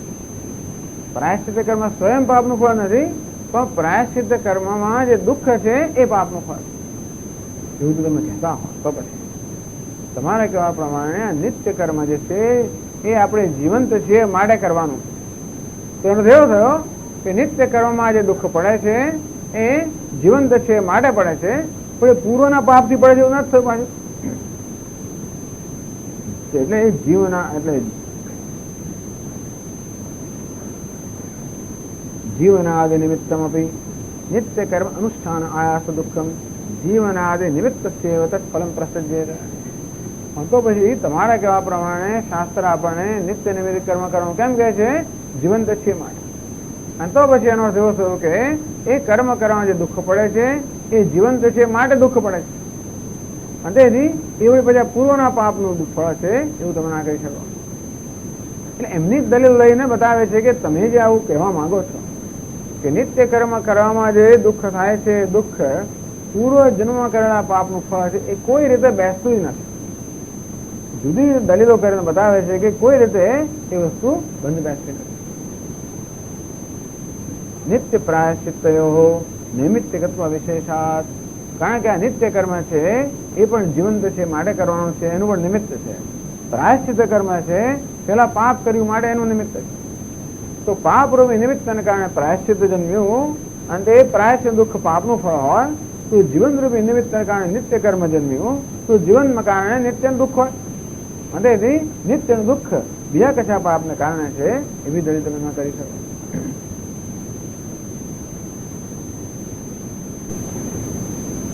ઇતસ્ય નિત્ય અનુષ્ઠાન દુઃખમેવ ઉપાત અશક્યમ વક્તુમ અશક્યમ વક્તુમ કિંચ. પછી કહે છે કે આગળ કહે બીજું કારણ આપે કિંચ અન્યત નિત્યસ્ય કામ્યસ્ય ચ અગ્નિહોત્રાદેહ અનુષ્ઠાન આયાસ દુઃખસ્ય તુલ્યત્વાદ નિત્ય અનુષ્ઠાન આયાસ દુઃખમેવ પૂર્વકૃત દુરિતસ્ય ફલમ ન તો કામ્ય અનુષ્ઠાન આયાસ દુઃખમ ઇતિ વિશેષો નાસ્તિ ઇતિ તદપી પૂર્વકૃત દુરિત ફલમ પ્રસજ્યેત. બીજી દલીલ કરે છે. જો બે પ્રકારના કર્મ છે. એક જ્યાં આપણે કહીએ નિત્ય નૈમિતિક કર્મ, બીજું છે કામ્ય કર્મ. કામ્ય કર્મ એટલે કોઈ પ્રકારની ઈચ્છા પૂરી કરવા માટે કરવામાં આવે કર્મ કામ્ય કર્મ છે. તો એ લોકો શું કહે છે કે નિત્ય કર્મ તો તમારે એમને એમ કરવાનું, એનું કોઈ ફળ મળે નહીં. અગ્નિહોત્ર નિત્ય કર્મ કરો તો કશું ફળ ના મળે. કામ્ય કર્મ એટલે આપણી કામના પૂરી કરવાની ઈચ્છાથી કરવાનું કર્મ. તો અગ્નિહોત્ર કામ્ય કર્મમાં થઈ શકે. એક જ અગ્નિહોત્ર આપણે સ્વર્ગની ઈચ્છાથી કરીએ સ્વર્ગ પ્રાપ્ત કરાવે. અગ્નિહોત્ર આપણે માત્ર નિત્ય કર્મ રૂપે કરીએ તો કશું ફળ ના આપે. એ અગ્નિહોત્ર કર્મ આપણે સ્વર્ગની ઈચ્છાથી કરીએ તો આપણને સ્વર્ગ ફળ અપાવે. એટલે એને કામ્ય કર્મ કહેવાય. એટલે એકનો એક જ કર્મ બંને પ્રકારનું હોય છે. કર્મ હોય છે કે આપણે ધારો કે આશ્રમની અંદર આવાહંતી હોમ કર્યો, પુરુષ સૂક્ત હોમ કર્યો, સ્ત્રી સૂક્ત હોમ કર્યો. એની પાછળ એ પ્રકારની આપણી ઈચ્છા હોય કે આપણને શ્રી લક્ષ્મી મળે ને પછી આ મળે ને તે મળે તો આપણે શું કહીએ? કામ્ય કર્મ કહીએ. પણ એમનામાં જ કરી આનંદ લક્ષ્મીદેવી પ્રસન્ન થાય, એનાથી પરમાત્મા પ્રસન્ન થાય, એ એમ એમની પ્રસન્નતા મળે જ કરતા હોઈએ તો એવું કોઈ દ્રષ્ટ ફળ ના મળે. તો શું ફળ મળે? તો આ અંતઃકરણ શુદ્ધિનું ફળ મળે. એ તો આપણે કહીએ છીએ. પણ ટૂંકમાં એકનું એક જ કર્મ બે રીતે થઈ શકે. એકનું એક જ કર્મ આપણે કોઈ પ્રકારની ઈચ્છા વગર કરીએ તો એ નિત્ય નૈમિતિક કર્મની કોટીમાં આવે, અને એનું એ જ કર્મ આપણે ઈચ્છાથી કરીએ તો એ કામ્ય કર્મની કોટીમાં આવે. એક નિત્ય અગ્નિહોત્ર છે, બીજો કામ્ય અગ્નિહોત્ર. નિત્ય અગ્નિહોત્ર કોને કહેવાય? અગ્નિહોત્ર કર્મ આપણે નિત્ય નૈમિતિક કરી ભાવનાથી કરીએ. કામ્ય અગ્નિહોત્ર એનો એ જ અગ્નિહોત્ર કર્મ તો કોઈ કામના પૂરી કરવાથી કરીએ તો એને કામ્ય અગ્નિહોત્ર કર્મ કહેવાય. બરાબર? એક નિત્ય અગ્નિહોત્ર, બીજો કામ્ય અગ્નિહોત્ર. હવે પ્રશ્ન એ થયો કે નિત્ય અગ્નિહોત્રનું જે દુઃખ છે એ તો પહેલાના પાપનું ફળ છે આમ કહો છો, કામ્ય અગ્નિહોત્રનું દુઃખ છે એ શાનું ફળ? અગ્નિહોત્ર સરખો જ છે, દુઃખ સરખો જ છે. તો કામ્ય અગ્નિહોત્ર કર્મ કરીએ તો પણ એ જ પ્રકારનું દુઃખ મળે. તો તમારે એ સ્વીકારવું પડશે કે એ કામ્ય કર્મમાં જે દુઃખ થાય છે એમાં પહેલાના પાપનું ફળ છે એવું તમારે સ્વીકારવું પડશે. એવું એક સ્વીકાર તો બીજું સ્વીકાર, ત્રીજું સ્વીકાર એમ કરતા કરતા એટલે કહે છે નિત્યસ્ય કામ્યસ્ય અગ્નિહોત્રાદે. એક નિત્ય અગ્નિહોત્ર છે, બીજું કામ્ય અગ્નિહોત્ર છે. અનુષ્ઠાન આયાસ દુઃખ તુલ્યત્વાદ. અગ્નિહોત્ર સરખું જ છે માટે એ નિત્ય અગ્નિહોત્ર કર્મ કરો, કામ્ય અગ્નિહોત્ર કર્મ કરો, એ બેના અનુષ્ઠાનનો જે આયાસ એટલે પરિશ્રમ સરખો જ છે. સરખા જ છાણા લાવવા પડે, સરખા જ લાકડા, બધું સરખું જ કરવું પડે, સરખા જ ધુમાડા નીકળે, બાકી ફેર નથી. હા, કામ્ય અગ્નિહોત્ર ધુમાડા વધારે નીકળવું નથી, સરખો જ નીકળે. અને તેથી એ દરમિયાન જે આપણે કે દુઃખ વેરવું પડે એ સરખું છે. તુલ્યત્વાદ. નિત્ય અનુષ્ઠાન આયાસ દુઃખમેવ પૂર્વકૃત દુરિતસ્ય ફલમ. તો પછી તમારે એમ કહેવાનું કે નિત્ય અગ્નિહોત્રના જે દુઃખ પડ્યું એ પહેલાના પાપનું ફળ છે. બધું કામ્ય અનુષ્ઠાન આયાસ નિમિત્ત. પણ કામ્ય અગ્નિહોત્રનું જે આયાસ છે એ પહેલાના પાપનું ફળ નથી, માત્ર નિજ્ઞ આયાસ છે. એ કેવી રીતે? દુઃખ સરખું જ છે. બીજી વિશેષ નાસ્તી. તેથી એ પ્રકારનો તમે ભેદ ન પાડી શકો. તદપી તો પછી શું થાય? તદપી પૂર્વકૃત દુરિત ફલમ પ્રસજ્ય. તો પછી આ કામ્ય અગ્નિહોત્રનું જે દુઃખ છે એ પણ પહેલાના પાપનું દુઃખ જ થાય. અને તેથી જે કઈ કર્મ કરો, જે દુઃખ હોય બધું પહેલાના પાપનું તમારે સ્વીકારવું પડે. અને માત્ર નિત્ય કર્મનું જે છે એ તમે ના કહી શકો.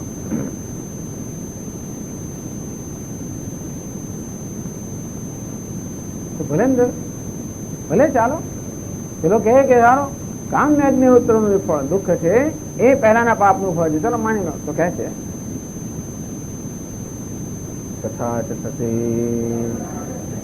નિત્યાનામ ફલ અશ્રવણાત તદ્વિધાન અન્યથા અનુપત્યેશ્ચ નિત્ય અનુષ્ઠાન આયાસ દુઃખમ પૂર્વકૃત દુર્ગફલમ ઇતિ અર્થાપત્તિ કલ્પના અનુપન્ના તથા એવું જ હોય તો નિત્યાનામ ફલશ્રવણાત તમારા કહેવા પ્રમાણે પેલું નિત્ય અગ્નિહોત્ર કર્યું એનું કોઈ ફળ નથી. વિધાન અન્યથા હવે એમાં દુઃખ તો પડે જ છે. વિધાન અન્યથાનો કપટ છતાં ફળ નથી. છતાંય પણ આપણે આ શાસ્ત્ર આપણે કરવાનું કહે છે એનું કારણ હોવું જોઈએ. એવું છે ને, શાસ્ત્ર આપણને કહે તો કંઈક કારણ હોવું જોઈએ. સામાન્ય રીતે આપણે એવી અપેક્ષા રાખીએ કે શાસ્ત્ર આપણને કશું કહે તો આપણે કંઈક લાભ થવો જોઈએ માટે કહેતા, પરંતુ આ નિત્ય કર્મનો કોઈ લાભ કે ફળ તો આપણે કહેતા નથી. તો કંઈક કારણ હોવું જોઈએ. શું કારણ હશે? એ જ કે ભાઈ પેલું દુઃખ જે પડ્યું ને એ દુઃખથી કંઈક પાપ કરવા કપાળ એવું કારણ તમારે કલ્પવું પડે. વિધાન અન્યથા અનુપત્તે નિત્ય અનુષ્ઠાન આયાસ દુઃખમ પૂર્વ દુરિત ફલમેથી અર્થાપત્તિ કલ્પના અનુપન્ના. કે પછી માત્ર નિત્ય અગ્નિહોત્રનું દુઃખ છે એ જ માત્ર પૂર્વના દુરિતનું ફળ છે અને કામ્ય અગ્નિહોત્રનું ફળ નથી. એ પ્રકારની તમારી જે કલ્પના છે એ કલ્પના બરોબર નથી. અમે એવું થયું ને કે આને અર્થાપત્તિ કહે કે ભાઈ નિત્ય કર્મનું વિધાન કરવામાં આવ્યું પરંતુ નિત્ય કર્મ કોઈ ફળ તો છે નહીં, તો પછી શું થતું હશે એનાથી? કંઈક તો થતું હોવું જોઈએ ને. એટલે આપણે કલ્પના કરવી પડે કે શું થતું હોય. શાસ્ત્ર આપણને કહે મારે કંઈક તો પ્રયોજન હોવું જોઈએ. તો આપણે કલ્પના કરીએ કે ભાઈ ચાલો આ નિત્ય કર્મ કરવાને કારણે જે બધો આયાસ થાય છે એનાથી પેલું પૂર્વનું પાપ કપાતું, એવી કલ્પના કરીને આ લોકો એમ કહે છે, એવી અર્થાપત્તિથી આ લોકો એમ કહે છે કે નિત્ય કર્મથી પૂર્વના દુરિતનો જે પૂર્વના દુરિત છે એનો ક્ષય. પરંતુ એ કલ્પના તમારી યોગ્ય નથી, કારણ કે જે કામ્ય અગ્નિહોત્ર છે એના દુઃખ ન થતું હોય તો પછી આ જ માત્ર છે એ પ્રકારની કલ્પના યોગ્ય નથી.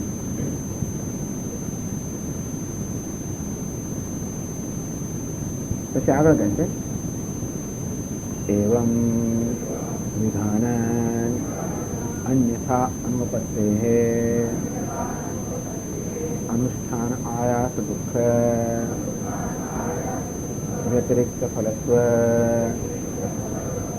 અનુમાનાચ નિત્યાનામ. કારણ કે નિત્ય કર્મ કરવાનું કહ્યું અને એનું કઈ ફળ તો કહ્યું નહીં, તો એની કલ્પના ગમે તે કરી શકાય. તમે એવી કલ્પના કરો છો કે નિત્ય કર્મના દુઃખને કારણે પૂર્વના દુરિતનો ક્ષય થાય છે. અમે એવી કલ્પના કરી શકીએ કે નિત્ય કર્મથી આપણે અંતઃકરણ શુદ્ધ થાય છે કે સ્વર્ગ પ્રાપ્ત થાય. કર્મણા પિતૃલોક. તો ભલે ને, એટલે આપણે અર્થાપત્તિ લગાવી જ હોય. શાસ્ત્ર આપણને કહે કે માટે આપણા જીવનનું કશું પ્રયોજન થતું હોવું જોઈએ. તમારે કહેવા પ્રમાણે પ્રયોજન શું છે કે પહેલાના પાપ કર્મ છે એ કપાય. અમે કહીએ છીએ કે એવું નહીં, આ નિત્ય કર્મ કરવાને કારણે પુણ્ય ઉત્પન્ન થાય. એટલે એના દુઃખને કારણે માત્ર પાપ કપાય એવું કહેવાને બદલે એ કર્મ કરવાને કારણે પુણ્ય ઉત્પન્ન થાય એવી કલ્પના પણ થઈ શકે. એ પુણ્યને કારણે ક્યાં તો જો આપણે આધ્યાત્મિક માણસ હોઈએ તો એની ઈચ્છા ન ધરાવતા હોઈએ તો આપણું અંતઃકરણ શુદ્ધ થાય, અને કઈક ઈચ્છાઓ ધરાવતા હોઈએ તો ઈચ્છા પૂરી થાય.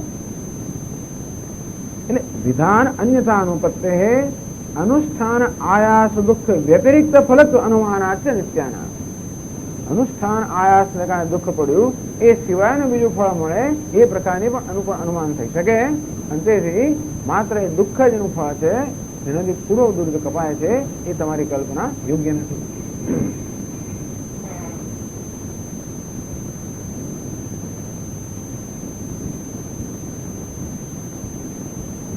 અને વળી પાછા તમે જે કહો છો એમાં વિરોધ આવે છે. આગળ કહે છે વિરોધાચ. તમે જે કહો છો ને એમાં વિરોધ એટલે કે તમે તમારા પોતાના વિધાનનો જ વિરોધ કરો. કેવી રીતે? વિરુદ્ધમ છે ઇદમુચ્યતે. આપણે કહીએ કે તમે કહો છો તમે તમારી પોતાની વાતમાં જ વિરોધ કરો છો. પહેલા કહું એક અને પછી બીજું ઉલટું કહો છો. કઈ રીતે ભાઈ? તો કે જો આ પ્રકાર વિરુદ્ધમ છે ઇદમુચ્યતે. તમે જે કર્મ આ પ્રકારનો વિરોધ રહેલો શું છે? કહે છે નિત્ય કર્મણી અનુષ્ઠીયમાને અન્યસ્ય કર્મણઃ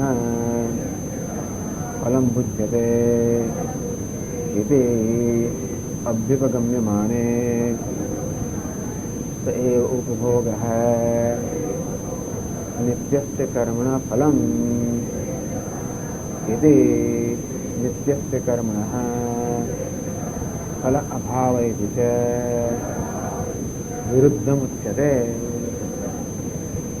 એક બાજુ તમે કહો છો કે નિત્ય કર્મનું કોઈ ફળ નથી, અને બીજી બાજુ કહો છો કે નિત્ય કર્મના આયાસને કારણે પૂર્વના પાપનું કપાળું ફળ મળે છે. એક બાજુ તમે કહો છો કે નિત્ય કર્મનું કોઈ ફળ, એટલે આ લોકોનો દલીલ એવી છે કે શાસ્ત્ર આપણને જે નિત્ય કર્મ કરવાનું કહે છે એનું કોઈ ફળ જ નથી, કારણ કે એ તો તમારી સૌનું કર્તવ્ય છે. તમે જન્મ્યા અને તમે જીવો છો એને કારણે જગત પાસેથી ઉપકાર પ્રાપ્ત કરો છો, અને તેથી ઉપકારનો બદલો વાળવા માટે તમારા નિત્ય કર્મ કરવાનો, અને તેથી નિત્ય કર્મ કોઈ ફળ નથી. એવું કહેવાનો હેતુ એ છે કે તમે સંન્યાસીઓ ગમે તે હો, ટૂંકમાં સંન્યાસ હોય જ ના. એમને કહેવાનો હેતુ એ છે કે સંન્યાસ હોય જ ના શકે. સંન્યાસી જીવે છે કે તમે શ્વાસ લો છો કે નથી? તમે કપડા બદલેલા શું થયું? ખાઓ છો કે નહીં? શ્વાસ લો છો કે નહીં? પાણી પીવો છો કે નહીં? પૃથ્વીઓ ચાલો છો કે નહીં? ટૂંકમાં જગત પાસે સદુપકાર પ્રાપ્ત કરો છો કે નહીં? પછી તમે ફળ મૂળ ખાતા હો, ચાલો તોય શું થઈ ગયું? તો વૃક્ષો પાસે લો છો, આ લો છો ને કુદરત પાસે. ટૂંકમાં તમે મુક્ત થઈ ગયા, ધારો કે જીવન મુક્ત હોય તોય શું થઈ ગયું?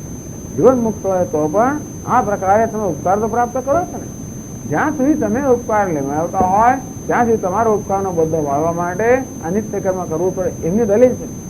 એટલે એમને કહેવાનું એ છે કે સંન્યાસ નામની વસ્તુ જ ખોટી છે. સંન્યાસનો અર્થ એ થયો કે નિત્ય કર્મનો ત્યાગ. હવે મારે કોઈ પ્રકારની નિત્ય કર્મ કરવાની જવાબદારી નથી, નામ સંન્યાસ. એ કે સંન્યાસને આખો તમારી આ ખ્યાલ જ ખોટો છે. સંન્યાસ નામની વસ્તુ હોય જ ના શકે. હોય તો નિત્ય કર્મ સહિતનો સંન્યાસ. એ લોકો સંન્યાસની વાત કરે તોય પણ એવો સંન્યાસ હોય જેમાં આ તો બધું કરવાનું, કારણ કે આ શેના માટે કરવાનું છે? તમે ગૃહસ્થ છો અને તમે જીવન તો છો માટે આ કરવાનું છે. તમે જીવો છો ને, જીવનાદિ નિમિત્તમ. તમે જીવો છો એટલા માટે તમે આ જગત પાસે ઉપકાર પ્રાપ્ત કરો છો, અને માટે એ ઉપકારનો બધો એ સિવાય બીજું કોઈ એનું ફળ નથી. નિત્ય કર્મનું કોઈ ફળ નથી. આપણા અર્થાવત્તિ છે. શાસ્ત્ર આપણે નિત્ય કર્મ વિધાન કરે છે તો કોઈ ફળ કહેતું નથી.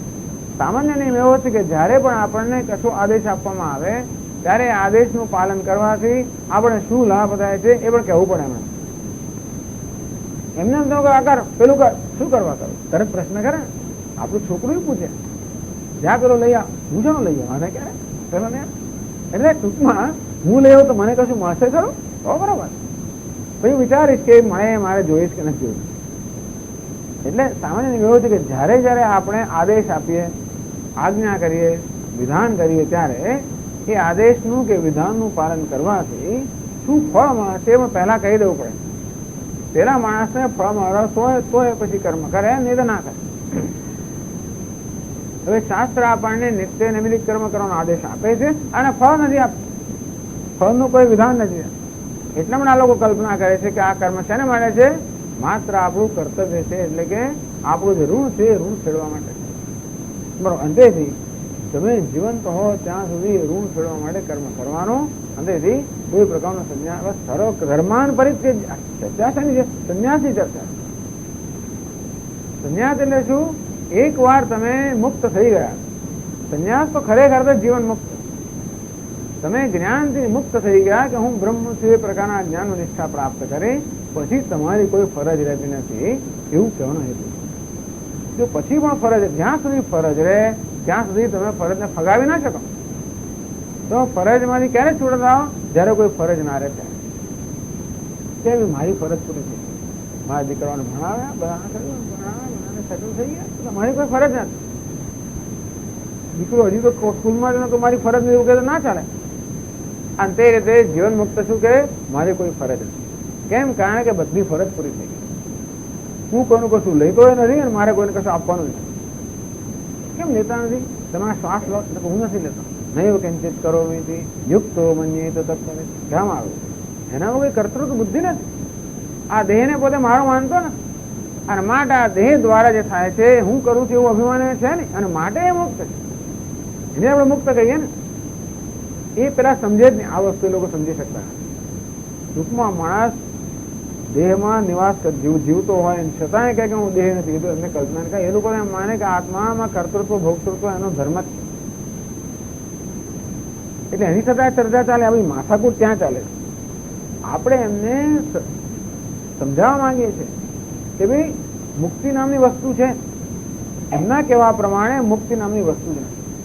જો તમે હંમેશા પેલા ઉપકારમાં દબાયેલા છો અને તેથી તમારે ઋણ ફેરવા કર્મ કરવાનું જો, તો ક્યારેય તમને નિરાશ થાય જ. અને તેથી તમે હંમેશા પેલા ઉપકારના ભાર તમે દબાયેલા છો અને તેથી તમે મુક્ત કહેવાઓ જ ને. જીવન મુક્ત કોને કહેવાય? જીવંત છે અને મુક્ત છે, જેને કોઈ પ્રકારનો ઉપકારનો બોજ જ નથી. કારણ કે એ કોઈની પાસે કશું લેતો નથી. આ કહેવા માટે સર્વધર્માન પરિત્યજ્ય મામ એકમ શરણ વ્રજ. કે અર્જુન, તું મારું શરણ લઈશ અર્થાત મને આત્મદયા જાણીશ તો બધા કર્મોથી મુક્ત થઈ જાય. એમ પણ કહેવાય એનું. એક એમ કહેવાય કે બધા કર્મનો ત્યાગ કરીને મારું એકલાનું શરણ લે. એટલે કે આ એક જ ધ્યેય, બધા ધ્યેયનો ત્યાગ કરીને એ હું એકલાને ધ્યેય તરીકે રાખીશ. મને એકલાને ધ્યેય તરીકે રાખીશ તો તને જ્ઞાન થશે કે હું તું એક જ છે. જ્યાં સુધી તારું ધ્યાન બીજા બધા ધ્યેયમાં વિખાયેલું છે ત્યાં સુધી હજી તને તારા પોતાનું જ્ઞાન થતું નથી. પરંતુ એ બધા ધ્યેયમાંથી તારી જરા નજર હટાવેલા છે અને તારા પોતાના પ્રત્યે ધ્યાન આપીશ તો તને જ્ઞાન થશે કે તું વાસ્તવમાં વાસુદેવ છે. અને તો પછી તારા બધા કર્મ છૂટી જશે, તારું કર્તૃત્વ છૂટી જશે. એને કારણે તું બધા કર્મથી મુક્ત થઈ જશે. અહંત્વા સર્પાવેભ્ય મોક્ષ ઈચ્છામિ. એ બધા કર્મથી તને મુક્ત થઈ જાય, ધ્યાન દીધું મુક્ત થઈ જાય. તો મુક્તિ નામની વસ્તુ છે, જીવન મુક્તિ નામની વસ્તુ છે, એ આપણે કહેવા માંગીએ. જીવન મુક્ત કોને કહેવાય? જીવન રહે છે છતાં મુક્ત છે. કેવાથી મુક્ત છે? આ કર્તૃત્વ ભોક્તૃત્વના ખ્યાલમાંથી મુક્ત છે. અર્થાત અથવા તો આ દેહમાં કે ઉપાધિમાં અહમ ભાવથી મુક્ત છે. ઉપાધિમાં અહમ ભાવ ન હોય તો પણ જીવન શક્ય છે. ઉપાધિમાં અહમ ભાવ ન હોય તો પણ જીવન શક્ય છે. ઉપાધિમાં અહમ ભાવ વગેરે જીવે. એ માટે ઉપાધિ પર જે ઉપકાર થાય છે એને પોતાના પર થયેલો ઉપકાર માનતો જ નથી. એટલા માટે સંન્યાસ શક્ય છે. જો જીવન મુક્તિ શક્ય હોય તો સંન્યાસ શક્ય છે. એ સંન્યાસ છે એવું આપણે કહેવા માંગીએ. પેલા એમ કહેવા માંગીએ સંન્યાસ હોય જ ના શકે, બધા કર્મનો ત્યાગ હોય જ ના શકે. કારણ કે જ્યાં સુધી તમે જીવંત છો ત્યાં સુધી તમે આ જગત પાસે ઉપકાર પ્રાપ્ત કરવાના જ, અને ત્યાં સુધી તમારે કર્મ કરવાના. એ સંદર્ભમાં આપણી ચર્ચા ચાલી રહી છે. એટલે કહે છે કે નિત્ય નિમિત્ત કર્મ કરવું એનો કોઈ તમને લાભ નથી. એટલો લાભ છે કે જે ઉપકાર પ્રાપ્ત કરો છો એ ઉપકારનો બદલો મળે. તેથી નિત્ય નિમિત્ત કર્મનું કોઈ ફળ નથી. આ પ્રકારનો એમનો સિદ્ધાંત, ત્યાં એમનો પક્ષ છે. તો આપણે કહીએ છીએ કે જો ભાઈ તમે જે કહો છો એમાં તમને વિરોધ છે. એક બાજુ તમે કહો છો કે નિત્ય નિમિત્ત કર્મનો કોઈ ફળ નથી, અને બીજી બાજુ કહો છો કે આ નિત્ય કર્મ કરવાને કારણે જે આયાસ થાય એને કારણે પેલા પાપ છે એ પાપનો અક્ષય થાય એ પ્રકારનું ફળ મળે છે. ફળ નથી મળતું અને મળે છે એ બંને તમે જ કહો છો. એમ કરીને તમે તમારા પોતાના જ વાક્યનો વિરોધ કરો, એટલે કે વિરોધ આવે. પછી આગળ પૂર્ણમદ પૂર્ણમિદમ પૂર્ણાત પૂર્ણમુદચ્યતે પૂર્ણસ્ય પૂર્ણમાદાય પૂર્ણમેવાવશિષ્યતે. ઓમ શાંતિ શાંતિ શાંતિ. શંકરં શંકરાચાર્યં કેશવં બાદરાયણં સૂત્રભાષ્યકૃતૌ વંદે ભગવन्तौ પુનઃ પુનઃ. ઈશ્વરો ગુરુરાત્મેતિ बुद्धिभेदविभागिने व्योमवद्व्याप्तदेहाय दक्षिणामूर्तये नमः। ॐ शान्ति शान्ति शान्तिः। हरिः ओम्। श्रीगुरुभ्यो नमः। हरिः ओम्।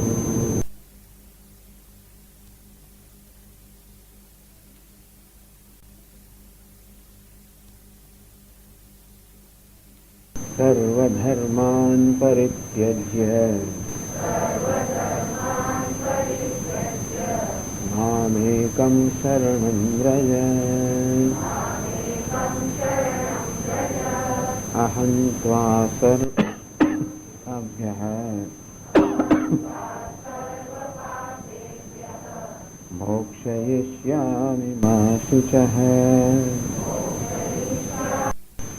તો કર્મની ચર્ચા ચાલી રહી છે. એક એવી દલીલ કરવામાં આવી કે શાસ્ત્રમાં જે નિત્ય કર્મનું વિધાન કરવામાં આવ્યું છે અગ્નિહોત્ર આદિ, એ કરવામાં એવો આયાસ કે એવો પરિશ્રમ થતો હોય છે, એને કારણે પૂર્વના જે પાપ કર્મ છે એ ધોવાઈ જાય એનું પ્રયોજન છે. તો આ જે દલીલ છે કે આ જે વિચાર છે એમાં કેટલા બધા દોષ રહેલા છે, એક પછી એક દોષનું દર્શન કરવામાં આવ્યું અને છેલ્લે કહેવામાં આવ્યું કે એક બાજુ તમે એમ કહો છો કે નિત્ય કર્મનું કોઈ ફળ હોતું નથી, અને બીજું એમ કહો કે નિત્ય કર્મને કારણે જે દુઃખ થાય એનાથી પાપ કર્મ દૂર થાય કે ફળ મળે છે. એક બાજુ કહો છો કે નિત્ય કર્મ ફળ નથી, બીજી બાજુ તમે એનું ફળ મળે છે એવું સ્વીકાર કરો છો, એમ કરીને તમે તમારા સિદ્ધાંતનો વિરોધ કરો છો એવું કહ્યું. વિરુદ્ધમ છે ઇદમુચ્યતે. હા, 465 પાનું, 66 પાનું. હા, એટલે ત્રીજો પેરેગ્રાફ. વિરોધાચ વિરુદ્ધમ છે ઇદમુચ્યતે નિત્ય કર્મણિ અનુષ્ઠીયમાને अन्यस्य कर्मणा फलं भुज्यते इति अभिगम्यमाने सैव भोगः नित्यस्य कर्मणा फलमिति नित्यस्य कर्मणा फल अभाव इति विरुद्धमुच्यते. तो કહ્યું તે પ્રમાણે એક બાજુ આપ એમ કહો કે નિત્ય કર્મ કરવાથી કોઈ ફળ મળતું નથી, બીજી બાજુ એમ કહો કે નિત્ય કર્મને કારણે જે પરિશ્રમ થાય એનાથી પાપ દૂર થાય એવું ફળ મળે છે, એ વિરોધ છે. પછી આગળ કહે છે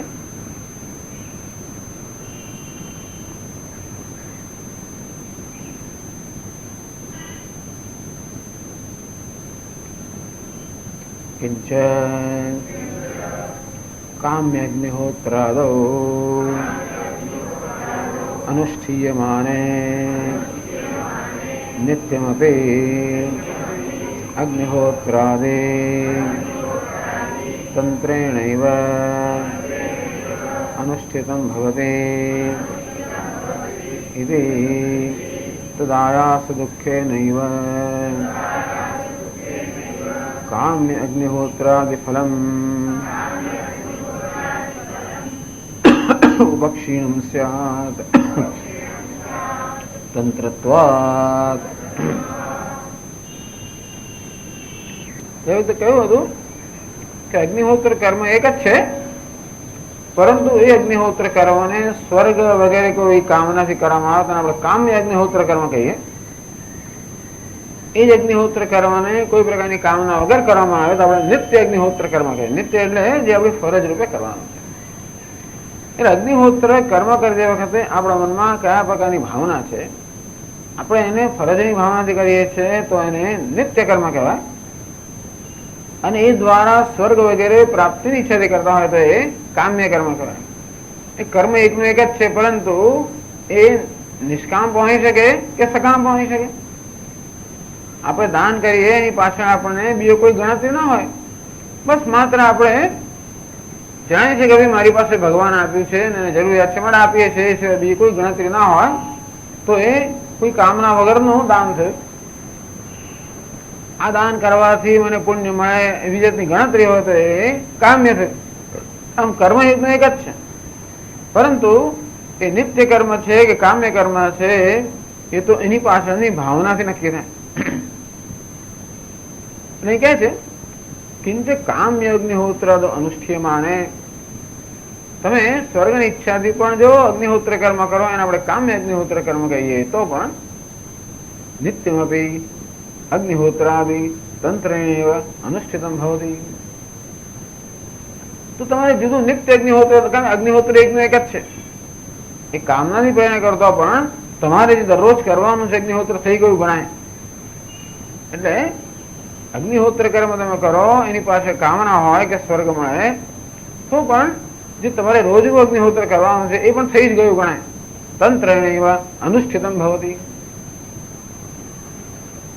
તો હવે એવું થયું કે તત આયાસ દુઃખે નૈવ, આપ એમ કહો છો કે નિત્ય અગ્નિહોત્ર કર્મ કરવામાં આવે એનું શું ફળ છે? તો કે એ કર્મ કરવામાં જે દુઃખ પડે છે કે જે પરિશ્રમ છે એ જ એનું ફળ છે.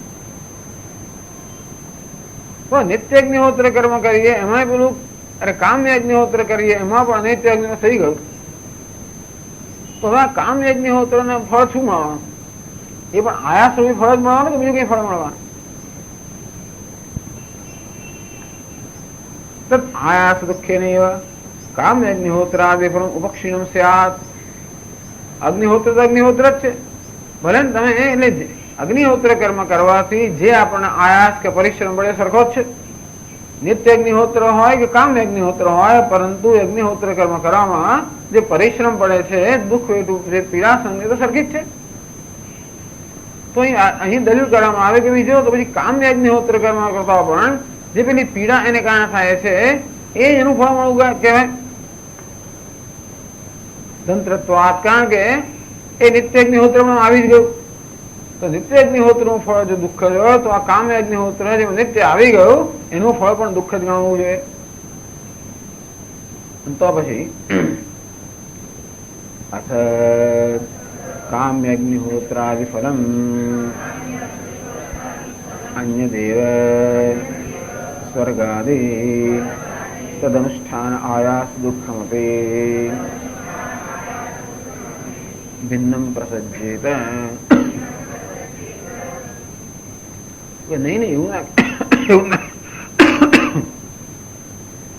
ના કહેવાય, કારણ કે કામ્ય અગ્નિહોત્ર કર્મ કરો તો સ્વર્ગનું ફળ મળે. તો આપણે પૂછીએ ને કે કામ્ય અગ્નિહોત્ર કર્મ કરે સ્વર્ગનું ફળ મળે, એ જ કર્મ નિત્ય અગ્નિહોત્ર કરીએ તો માત્ર દુઃખ ફળ મળે. તો કામ્ય અગ્નિહોત્ર કર્મ કરવાને કારણે જે પરિશ્રમ થાય છે એ પરિશ્રમ જુદો તો નથી જ ને. નિત્ય અગ્નિહોત્રમાં જે પ્રકારનો પરિશ્રમ આયાસ થાય છે એ જ કામ્ય અગ્નિહોત્રમાં થતો હોય, અને છતાંય તમે એમ કહેતા હો કે કામ્ય અગ્નિહોત્રનું ફળ સ્વર્ગ છે, તો એનો અર્થ એવો થયો કે કામ્ય અગ્નિહોત્રમાં જે દુઃખ પડે છે તે નિત્ય અગ્નિહોત્રમાં પડતા દુઃખ કરતા જુદું હોવું જોઈએ કંઈક.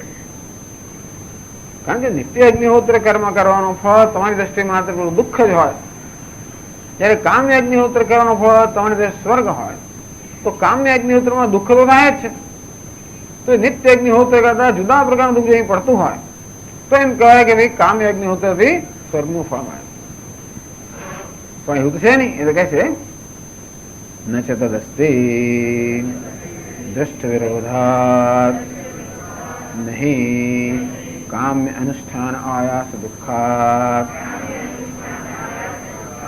કેવળ નિત્ય અનુષ્ઠાન આયાસ દુઃખમ ભિદ્યતે. તો બેને દુઃખમાં કોઈ ફેર ન છે તદસ્તિ દ્રષ્ટ વિરોધાત. આપણો અનુભવ છે કે અગ્નિહોત્ર કર્મથી સરખું જ દુઃખ પડે, કારણ કે એમાં બહારના સ્વરૂપમાં કઈ ફેર નથી. અગ્નિહોત્રને નિત્ય બનાવનાર કોણ છે? આપણી ભાવના. અગ્નિહોત્રને કામ્ય બનાવનાર આપણી ભાવના. અગ્નિહોત્ર તો એનું જ છે. આમ કોઈને આપણે 1000 રૂપિયા દાન કરીએ તો આપણે જે આપણા ખિસ્સામાંથી 1000 ઓછા તો થયા જ ને. પછી આપણે એને મદદ કરવાની ભાવનાથી કર્યા કે પછી કંઈક વળતર લેવાની ભાવનાથી કર્યા, ભાવના ગમે તો હોય, પરંતુ એનું જે ફળ મળે, જે આપણે હવે ઓછા થાય આપણા ખિસ્સામાંથી, એમ કરીને આપણે હવે જે લાવવાનું તો નહીં લાવી શકીએ. ધારો કે એ તો સરખું જ છે ને. અંતે તે અગ્નિહોત્ર કર્મ કરવાથી જે બધો આયાસ થતો હોય તો સરખો જ છે. અંતો પછી એ જ અગ્નિહોત્ર નિત્ય કર્મની ભાવનાથી કરીએ તો એનું કશું ફળ ના મળે. અને સ્વર્ગની ભાંતિ કરે સ્વર્ગ મળે, એ કઈ જાતની દલીલ છે? તો કે આ બરોબર નથી. નહીં કામ અનુષ્ઠાન દુઃખાત કેવલ નિત્ય અનુષ્ઠાન દુઃખમ વિદ્યતે. કામ્ય અગ્નિહોત્ર કરતા નિત્ય અગ્નિહોત્ર નું દુઃખ જુદા પ્રકાર નથી કે બેના ફળ જુદા હોવા જોઈએ. એમ કરીને એ લોકોની આ એક જ દલીલ છે. આ દલીલ શાની શરૂ થઈ કે જો તમે તમારા જીવનનું સંચાલન એવી રીતે કરો જેથી તમારે બીજો જન્મ લેવો ના પડે. કેમ બીજો જન્મ ના લેવો પડે? તો કે જો તો બધું નિત્ય કર્મ જે શાસ્ત્રમાં કહ્યું છે બરોબર ચીવટથી કરો, કશું છોડ્યા વગર, તો તમને કોઈ પાપ નહીં લાગે. જે આપણું કર્તવ્ય ન કરે તો પાપ લાગે, બરોબર કરો. કોઈ કામ્ય કર્મ કરશો નહીં, જે તમે સ્વર્ગ વગર ફળ મળશે તો ત્યાં જન્મ લેવો પડે, પણ કામ્ય કર્મ ના કરો. રાગે દ્વેષને બરોબર કાબુ રાખો જેથી કોઈ આવેગાત્મક કર્મ ના થાય, જેથી પાપ ના થઈ જાય. બસ આ પ્રકારે જીવન જીવો તો તમારું પ્રારબ્ધ કર્મ તો અહીં જાતે ક્ષીણ થઈ જશે. પછી આ દેહની સમાપ્તિ પછી કોઈ બીજો જન્મ લેવો નહીં પડે, તો મુક્ત થઈ ગયા. તો આપણે કહ્યું કે ચાલો ભાઈ આ જન્મના આ બધા કર્મ પૂરા થઈ ગયા, પરંતુ જે સંચિત કર્મ છે ને, સંચિત કર્મ નામની કોઈ વસ્તુ છે. જે કઈ કર્મ ભૂતકાળના છે એનાથી જ આખો જન્મ મળ્યો છે, માટે આ પૂરું થયા પછી કશું બાકી ના રહે. અહીં તમે નવું ઊભું કરો તો જન્મ લેવો પડે, પરંતુ આ જન્મની અંદર કશું નવું કર્મ ઊભું ના કર્યું, અમે કહ્યું એ પ્રમાણે વર્તો અને નવું પાપ પુણ્ય સંચય ના કરો, તો પછી બસ તમારા બાકીના પૂર્વના બધા પુણ્ય કર્મ પૂરા થઈ ગયા. તો આપણે કહ્યું કે ભાઈ પૂર્વમાં કરેલા જે પુણ્ય પાપ છે એનું શું? તમે નિત્ય અગ્નિહોત્ર નિત્ય નૈમિત્તિક કર્મ કરો, એનું કઈ ફળ મળતું હોવું જોઈએ કે નહીં? એ ફળ તમને બીજો જન્મ લેવડાવે કે નહીં? તો કે નહીં, નિત્યનું કોઈ ફળ મળે જ નહીં. એવું કેવી રીતે? એટલા જ માટે કે નિત્ય કર્મ કરવાથી જે બધો જે આયાસ થાય છે, પરિશ્રમ થાય છે, એ જ એનું ફળ છે. પણ એ ફળ શું? તો કે જે પહેલાના પાપ કર્મ કરેલા એ પ્રમાણે ધોવાઈ જાય. આ ચર્ચા છે. એને કારણે આ પ્રકારના ચિંતનમાં કયા કયા દોષ રહેલા છે, ભિન્ન ભિન્ન દોષ અહીંયા આગળ કહેવામાં આવે. આમાં છેલ્લો એ કહેવામાં આવ્યો કે એનું એ જ અગ્નિહોત્ર આપણે કામ કર્મ ઈચ્છાથી કરીએ તો એ સ્વર્ગ આપે, અને ઈચ્છા વગર કરીએ તો કશું ફળ ના આપે. તો બેમાં દુઃખ તો સરખું જ છે. જો દુઃખ જ અગ્નિહોત્રનું ફળ હોય તો કામ્ય હોય કે ગમે તે હોય, દુઃખ જ અંતો પછી કામ્ય અગ્નિહોત્ર કર્મ પણ દુઃખ આપે ને પૂરું થઈ જાય, સ્વર્ગનું ફળ ના આપે. અગ્નિહોત્ર કર્મ દુઃખ જ આપતું હોય તો નિત્ય હોય કે કામ્ય હોય, તેથી દુઃખ રૂપી ફળ આપીને પૂરું થઈ જવાનું કામ, અંતો પછી સ્વર્ગ મળે જ નહીં. અંતેથી તમે જે કહો છો બહુ એ તમારી દલીલ બરોબર નથી. કારણ કે તમે એમ જો કહેતા હો કે સ્વર્ગનું ફળ મળે તો પછી તમારે સ્વીકારવું પડે કે નિત્ય કર્મનું કોઈ ફળ મળવું જોઈએ, દુઃખ ઉપરાંતનું કોઈ ફળ મળતું હોવું જોઈએ. પછી આગળ કહે છે કિંચ અન્ય અવિહિતમ અપ્રતિષિદ્ધમ ચ કર્મ તત્કાલ ફલમ ન તો શાસ્ત્રચોદિતમ પ્રતિષિદ્ધમ વા તત્કાલ ફલમ. એક બીજી વસ્તુ કહે છે કે ભાઈ શાસ્ત્ર એટલે વેદ વગેરે શાસ્ત્રો હોય એ આપણને જે કરવાનું કે જે ન કરવાનું કે એ કયા કર્મ હોય જે વસ્તુનું આપણને જ્ઞાન ન થઈ શકે, જે આપણા અનુભવનો વિષય ના હોય કે જે વિશે આપણે અનુમાન ન કરી શકીએ, એવા જ કર્મ વિશે આપણને ત્યાં શાસ્ત્રમાં આજ્ઞા આદેશ આપવામાં આવે. એમ કે જ્યોતિષ્ઠોમેન સ્વર્ગ કામો યજેત, જેને સ્વર્ગની ઈચ્છા હોય એને જ્યોતિષ્ઠોમાં કર્મ કરવું જોઈએ. હવે એવું છે ને, એ આપણો અનુભવ નથી કે આપણે અનુમાન પણ ન કરી શકે, તો પ્રત્યક્ષેણ અનુમિત્યાવા યસ્તુપાયો બુદ્ધ્યતે. તો આપણા પ્રત્યક્ષ અનુભવમાં કે આપણે અનુમાન કરી શકીએ એક ક્ષેત્રમાં ન હોય, ટૂંકમાં જ્યાં આપણો પ્રત્યક્ષ અનુભવ કે અનુમાન ન ચાલે એ જગ્યાએ વેદનું કાર્ય છે. એનમ વેદંતે વેદેન તસ્માદ વેદસ્ય વેદતા. તો વેદ જે છે એ જે અતિન્દ્રિય એટલે કે આપણા પ્રત્યક્ષ જ્ઞાનનો વિષય ના હોય, આપણે બુદ્ધિ અનુમાન કરી શકીએ ન હોય, એ પ્રકારના સાધન સાધ્યનું જ્ઞાન આપે. તો જે આપણે જાણીએ છીએ, જેમ ખાવું પીવું વગેરે, એ કર્મ કેવું છે? યત કર્મ મર્દન ભોજનાદિ. મર્દન એટલે માલિશ કરવું, ભોજન એટલે ખાવું, એ કર્મ કેવું છે? એના માટે શાસ્ત્ર કે ઉપદેશ કરવાની જરૂર નથી કે તમારે રોજ ખાવું જોઈએ, ખાશો તો તમારી ભૂખ સંતોષ આવે એવું કહેવાની જરૂર નથી, કે મર્દન કરશો તો તમારું દુઃખ પીડા ઓછી થશે એવું શાસ્ત્ર એટલા માટે કહેવાની જરૂર નથી કે એમના કયા વગેરે પણ આપણે જાણીએ છીએ. જે વસ્તુ શાસ્ત્રના કયા વગેરે આપણે જાણતા હોઈએ કે જાણી શકીએ, ન જાણતા હોઈએ પરંતુ આપણી બુદ્ધિનો ઉપયોગ જાણી શકીએ, એ પણ શાસ્ત્ર કહેવાની જરૂર નથી. આ ભૌતિક શાસ્ત્રો વગેરે જે છે એ તો આપણે જાણતા ન હોય છતાં પણ આપણે જાણી શકીએ, એ આપણી બુદ્ધિ ગમ્ય છે. આમ જે વસ્તુ મનુષ્યનો પ્રત્યક્ષ અનુભવનો વિષય છે કે જે એને બુદ્ધિ ગમ્ય છે, એમાં શાસ્ત્રએ કોઈ જાતનો આદેશ કરવાનો જરૂર નથી, કારણ કે એમના કયા વગર આપણે કરીશું કે નહીં કરીએ. કોઈ એમ કે અગ્નિ ના પીવો એવું કોઈ કહે? અગ્નિનું પાન ના કરવું, અગ્નિમાં હાથ ના નાખશો એવું શાસ્ત્ર ના કહે. જાણીએ આપણે ન જ નાખીએ ને, આપણો અનુભવ છે. અને જે આપણો અનુભવ છે એવું કહેવાની જરૂર નથી. રોટલી મારવા માટે આદણીનો ઉપયોગ કરો એવું શાસ્ત્રમાં કહે નહીં, કારણ કે આપણે જાણીએ છીએ એને કયા વગર આપણે કરીશું. તેવી રીતે શું ન કરવું એ જે આપણે જાણતા હોઈએ તો આપણે એમને પૂછ્યા વગર જ નહીં કરીએ, અને શું કરવું આપણે જાણતા હોઈશું તો એમના કયા વગર કરીશું. એટલે કહે છે કે અવિહિતમ અપ્રતિષિદ્ધમ છે કર્મ. શાસ્ત્રમાં જેનું વિધાન કરવામાં નથી આવ્યું, કે શાસ્ત્રમાં જેનો નિષેધ નથી કરવામાં આવ્યો, તત્કાલ ફલમ એવું કર્મ મર્દન ભોજનાદિ, માલિશ કરવું, ભોજન કરવું, આ પ્રકારના કર્મ છે કેવું છે? વિહિત પણ નથી, પ્રતિષિદ્ધ પણ નથી. વિહિત એટલે ખાવું, આમ આ પછી આમ, પરંતુ પપૈયું ખાવાથી તમારો ફલાણો રોગ મળશે એને મને શાસ્ત્ર જોઈએ. કેમ જોઈએ? કારણ કે એ આપણે પ્રત્યક્ષ છે કે આપણે જાણી ના શકીએ. ફલાણી ઔષધિનો ઉપયોગથી તમારા આ પ્રકારનો રોગ મળશે, એ આપણા જ્ઞાન, આપણી બુદ્ધિ ગમે પણ એના માટે શાસ્ત્ર, આયુર્વેદ શાસ્ત્ર જોઈએ. આપણે એને પણ વેદ કહીએ છીએ. પરંતુ મૂળા ખાવાથી પેટમાં હડકાર આવશે બધા જાણે છે, તેથી એ કહેવાની જરૂર નથી. તો પણ જે વસ્તુ આપણે જાણીએ છીએ એ કહેવાની જરૂર નથી. એને એટલા માટે કહેવાનો ભાવ એ છે કે શાસ્ત્રીય પ્રવૃત્તિ ક્યાં છે? આપણા જીવનમાં શાસ્ત્રીય પ્રવૃત્તિ ક્યાં છે? જે વસ્તુ આપણે આપણા પોતાના અનુભવથી અથવા તો આપણી પોતાની બુદ્ધિથી ન સમજી શકીએ, ત્યાં આગળ ત્યાં એ શાસ્ત્રનો ક્ષેત્ર છે. એટલે ખાવાનું, પીવાનું, હરવા ફરવાનું જે કર્મ કરીએ છીએ આપણી પોતાની બુદ્ધિથી, એને માટે શાસ્ત્રમાં આદેશ પણ નથી કરવામાં આવ્યો કે એના માટે કોઈ વિરોધ પણ નથી કરવામાં આવ્યો. કારણ કે એ જાણીએ છીએ એનું શું ફળ છે, આપણે જાણીએ છીએ, માટે એના માટે શાસ્ત્રમાં કોઈ આદેશ કે નિષેધની જરૂર નથી. તત્કાલ ફલમ છે, કારણ કે એનું ફળ પ્રત્યક્ષ છે. ટૂંકમાં જે કર્મ કરવાનું ફળ પ્રત્યક્ષ હોય એને માટે શાસ્ત્ર એ કહેવાની જરૂર છે, કારણ કે એ આપણા અનુભવનો વિષય છે કે અનુમાનનો વિષય છે. શાસ્ત્ર ચોદિતમ પ્રતિસિદ્ધમ વા તત્કાલ ફલમ.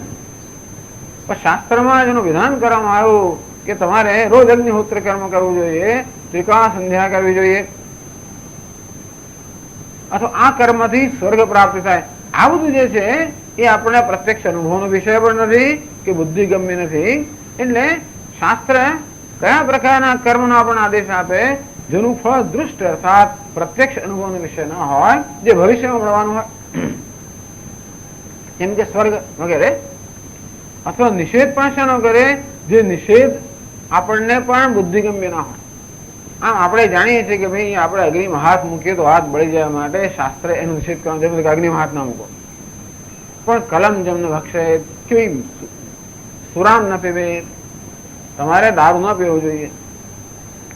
એટલે દારૂથી આપણને શું નુકસાન થયું આપણને જ્ઞાન ન હોય તો શાસ્ત્ર આપણને કે તારા હિતમાં નથી.